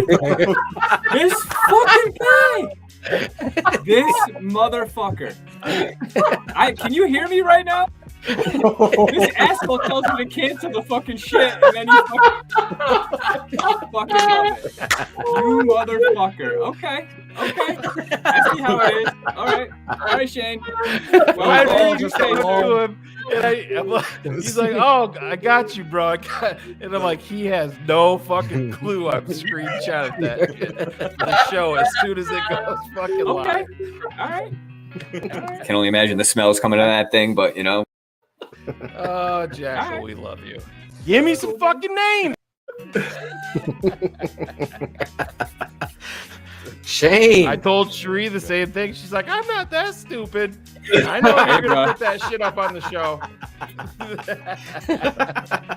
It's the best $7 I save every month. These guys will tell you the best abilities is availability. Jackal's no longer available, Shayne. He's no longer available. No longer the suck pump. Shayne, you have some shout outs. Shouting out everybody here. Cap. Gotta shout out Yeah, Cap. gotta shout out Cap. But more importantly, everybody here. Jackal, Cherie, Claude, Cars, you, Phil. Great season. Goes by in a whirlwind. You know, this is our second season here at TTNL. But as we say, the work is not done. Everything's going to be hitting overdrive here starting really on Saturday. Phil, you and I have been talking. We have some pretty big plans coming up for this network that we haven't even announced yet. I think a lot of people are going to be surprised. We have Cars doesn't even know that Cars is going to have his own show that's going to be debuting next season. We haven't even talked about it yet, but we're going to put him on the pressure. It's going to be hosted by me and Cars. Shayne. 30-minute special. I don't each think and I every have week. the voice for people to listen to me. That's why 30 I'm minutes. hosting. That's why. Oh, okay, gotcha. Good. Cars Keys. We've boy. had a few names. One was Kill Whitey. Yeah. The other one was Cars Keys. I take Why would offense. you not go Kill Whitey? That's so. He's saying. Bragg submitted Tasty Suburban Fuck. That was the name that he wanted to. Who? Someone said the region Don't say fuck. of sports. Oh yeah, I can't swear. Region Yeah, of no, sports. that's a veto. No. No. No. Kill Whitey. I mean, like, I take some offense to that because I am transparent. I am not white. I am see-through. So we can get that shit together. That would make me feel better. Well, there No, you but go. back to my Oh, shit. shout Oh, out. We shit. got a lot of surprises coming up here. I think everybody's going to be surprised. And we will keep it open and honest here. Phil and I have talked about when we started with Patreon, 1,000 patrons has been our goal the entire time. We're not quite there. We're over 700. So if you are not a patron, please Go over there, try it out. If it's not for you, we'll put your name up there like we just did Jackal's. Yeah, sweet. Sweetness. Cool. Exactly. Awesome. Team No, play. I over did. here. I threw Jackal under the bus there. I did tell him to delete it. He does enough for us. He doesn't need to be paying Cherie. Same with you. But I didn't tell Cherie yet because this was part of my plan to, just put the fucking blowtorch on Jackal's forehead live on air. But no, if you're not, check it out. It's $7 a month, and I think you'll love the shows. I mean, if you guys saw our draft coverage last year leading up to the draft, it was great. It was spot on. Phil, Cars, Berlissimo, all of our coverage leading up to that Thursday night. Bears don't have a first rounder this year, but they're going to be picking at number 39. There you go. Yeah, look at that. $7.19 for some Hershey's chocolate. Wait, I can get a 32 count of strawberry Pop-Tarts for that? I'm in. That's it. Yeah, there you Game go. over. Game over. It's like the price is right. I want to hear Claudio say Jimmy Dean. How do you say croissant? Claudio. Croissant. You say croissant. How do you say it, Phil? Croissant. Croissant. Cherie? I say croissant. Jackal? Croissant. Everybody, nobody's Want going someone to with say the croissant? Nobody's going Croissant? with the croissant. Croissant. No. No, because I'm we're not not French. Yeah. Not French. Perfect. But anyways, These are all things you $7 could get. a month, and if you don't like it, $6.99 for Stacy's pizza chips. Will suck anyway.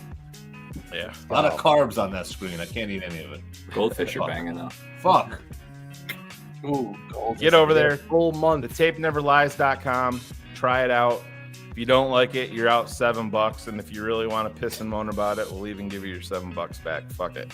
But we want to get that patron number up to 1,000 because when we started out, we were told we would be lucky if we ever hit 200, and we're well past that, and we want to hit that 1K mark. So get over there, 1,000, sign up, check it out. Nobody says you have to stay, but once you're in there, I don't think you'll leave. I think you'll love everything that Josh we do. E's back. There he is. Josh E. He left.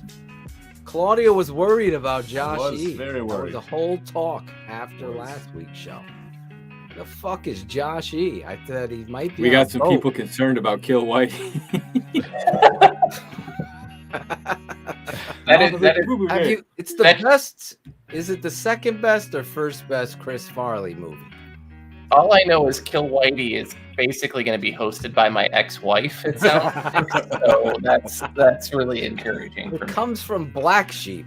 And I'm the one with chat. it. Look at That's this not guy. I know. He finally showed up. We got to get him back on the show for a spot. Who's that guy? The Sandman. He thought he was 300. Oh. Remember at that time? Yep. Or was that's it right. 400? $2.99. $2.99. Yeah. Chris number 299. Otis Nichols. the Number first, one. Yeah. In our first hearts. patron. I'll never forget. We didn't even go live. Phil's like, we got a fucking patron already. I'm like, what? True Look, story. fucking Otis tracked us down and did it. $4.99 for Sandlin. $4.99. It was the 500 mark. It took him that fucking long. Corey Kennedy Think changed about his this. profile picture within the show. Yeah. This guy, He can do that. He's talented, bro. he's fucking talented. good. He wants to help us out too. That's his drawing, right? He drew a picture of himself. No, that's his picture, I believe. I don't think so. I think it's a I think drawing. it's a rendering of It's a himself. rendering. Hold on. Can you make it the big size so I could see it? That's what Hila says, and it never works. With 2 kids, Shane. Good night, everybody. Booyah. Pick his I'll be here just all in week. case. Not what Barb said. Black Yeah. sheep. Oh, 11 inches. Listen, Black Sheep or Tommy Boy?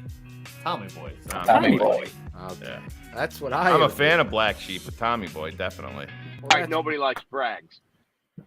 I almost Yeah. pissed my pants with the deer scene when I watched it for the Oh first my time in the God. fucking car.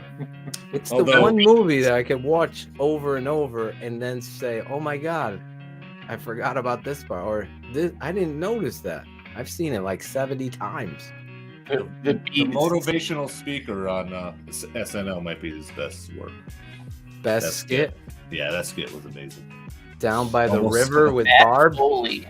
Matt Foley. Down Matt by the Foley. river.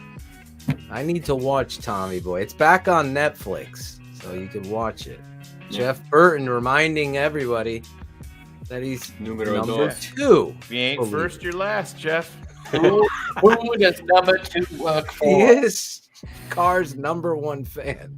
I don't know. I think I lost him for a while, so I think we he's back. in. Actually, I did see a new Beverly fan of Hills yours. Ninja. Someone, Wennington, said you're probably the smartest person on the dais. Hey, we'll give it to him. You can take the moniker. Me? Dude, what the fuck? Sorry, Cars. It's okay. Cars, do you have any motivational speeches or shout outs? So first off, I'd love to shout out everyone that shoots their shot with Cherie every week. It does bring a lot of somebody already shot that shot. Yeah. Just to see her get a little uncomfortable and really shoot that shot? mad at all of us. I thoroughly enjoy that. But no, This invention here is called the Cobb Quickie. Hand You want to see her get uncomfortable? Here? Hey, oh, baby, oh, bring that fat ass. Time. that's because she's sitting in a web thing with 5 guys. She can be like, each one of these fuckers would probably do something like that. She's got the green screen behind her. She's just Did getting you ready ghost to do some work. HL today, Cherie? Oh, man. Dwight wants a little hey. She's a dime. You got another one. See, I'm telling you. Look at Time. We This scar is- these comments, guys. You I gotta don't get know in who, line. Dwight or Ryan Pohl. Given the opportunity to do a more expansive search, would you have done it? I was given the opportunity. I found him. That's what we need from Cherie. she's gonna kill me, and it's worth it. But no, look, every week I say it every week, but everybody's interactions across Twitter and everything, it's so much fun, when it goes well. And when we can all band together and hate every person in Chicago media that has been doing nothing but complaining since the hires have been done. So thanks, love it. everybody. Well I said. think Ryan Pohl's, Luke Getzey, Coach Eberflus need to be finding this show. Because this relationship, in truth, will be truthful in their analysis of you. And right now, I think everybody here stands up for these hires. I believe there is hope. There is the foundation of things that we want to see from a head football coach. And it's okay for you to be that person wanting to see it. Don't be the asshole already deciding what's going to happen. You have no effing clue. None. Especially with the relationship we just divorced. Let's be honest. So, great point, Cars. Great point. We do need a check on the Vikings blogger. Or Oh my God, that is podcast. the best part. There is one guy. I think we need a welfare check on that. No, there is one guy, and I wish Shayne, I texted it to you. He literally was like, "This is a done deal. Yeah. Harbaugh isn't going anywhere." And 6 minutes later, literally 6 minutes later, he's like, "There's no way they offered him the opportunity. They just said you're not the guy," and walked away. I have enjoyed this so much from a group of fans that wear blonde pigtail wigs. Like, I have enjoyed this. It is everything. I need that Angelo drop where he says, "I do this for you." I need that drop. I gotta get that together. But that's exactly right, Cars. You're getting in some ass today. Get in somebody's ass today. That's fun. That's a good job because next week, Shayne, we'll cut up some of the guys. Hopefully we can get that guy on the show. That would be amazing. What's his name? Gorski. Gorski's already saying, by the way, that O'Connell is a better head coach than Eberflus. Of course he is. Oh my God. Maybe I don't want to bring him on the show. Just clip that for me. You guys remember when we were like 25 and we thought we were better than everybody and nobody could tell us wait, that hasn't changed. Never mind. I'll take that back. Shayne will give you your patron number tomorrow if you DM him, or maybe later if he's in a better mood. Yeah, Bob Loblo, you're $5.93. Look at that happening on the air. Bradley Wendling. Please don't ask me, Bradley. Jesus Christ. Thomas Gorski. Gorski Dvorsky with Jim Harbaugh. Sorry. He's a fucking warlock. Claudio the barber. Yes. Well, obviously, shout out to all you guys. 11, but we're still here. Go ahead. Shout out to Caden Winslow, whoever he is, and Caden Whitlow for doing shit. He's always hooking everything up with the open and all that shit. But again, pre-show, Eric Alley was in 2 hours before the show even started with 6 other people. I don't know who they are, but you know who you are. So thank you, and everybody else that comes on pre-show and on the show. You guys are awesome. Also, I mean, we've made it when you got Russian bots in your fucking chat. Every fucking 5 minutes, we got to block a Russian bot. So shout out to you guys. Keeping us on our bots. He's shouting out Russian bots. Yeah, they're keeping us on our toes. They're giving us shit to do. And listen, we had Viking fans in the chat because their podcasts obviously fucking suck. So they had to come over and hear a real podcast. So Deonta McFadden and Viking from Birth were in our chat almost the whole night. So look at that. Shout out to you guys. They're taking notes. Yep. And a couple people, Daily Project First Gen CC said something funny. I forget what it was, but he said something funny. And Mark Alicia. Boom. There you go. Cherie, you're going to end this off for us the right way, right? Sure, I guess.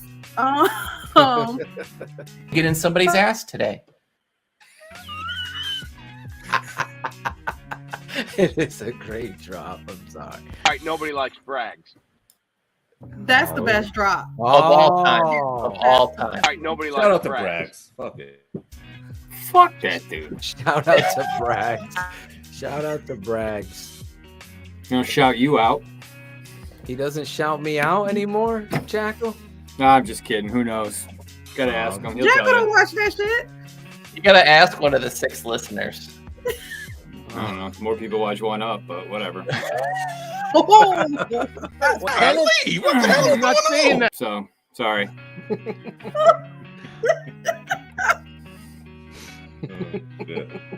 By the way, that drop was... All right, nobody likes Brags. That golly drop was perfect. The best thing is Shayne read my mind as I was recording it. Shayne texted me, record that.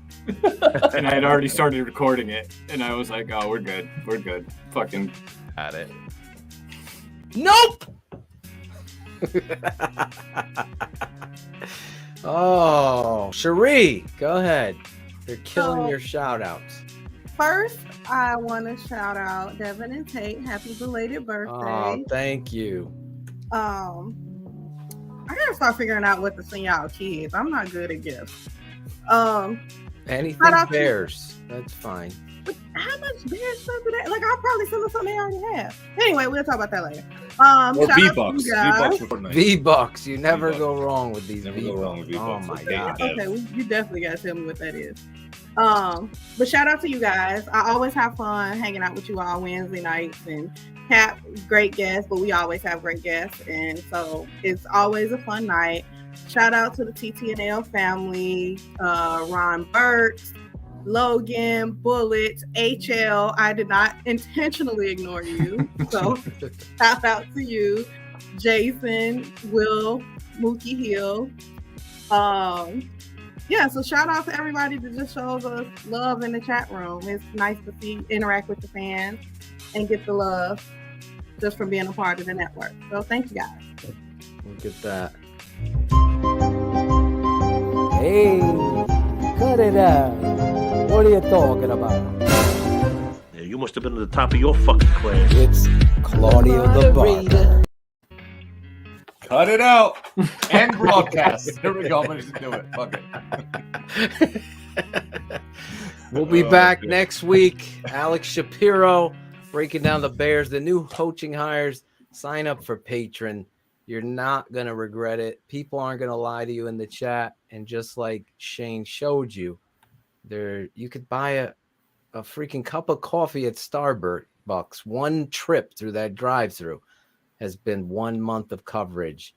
It really is worth it. I hope you guys join in. And thank you for all of the new patrons that signed up.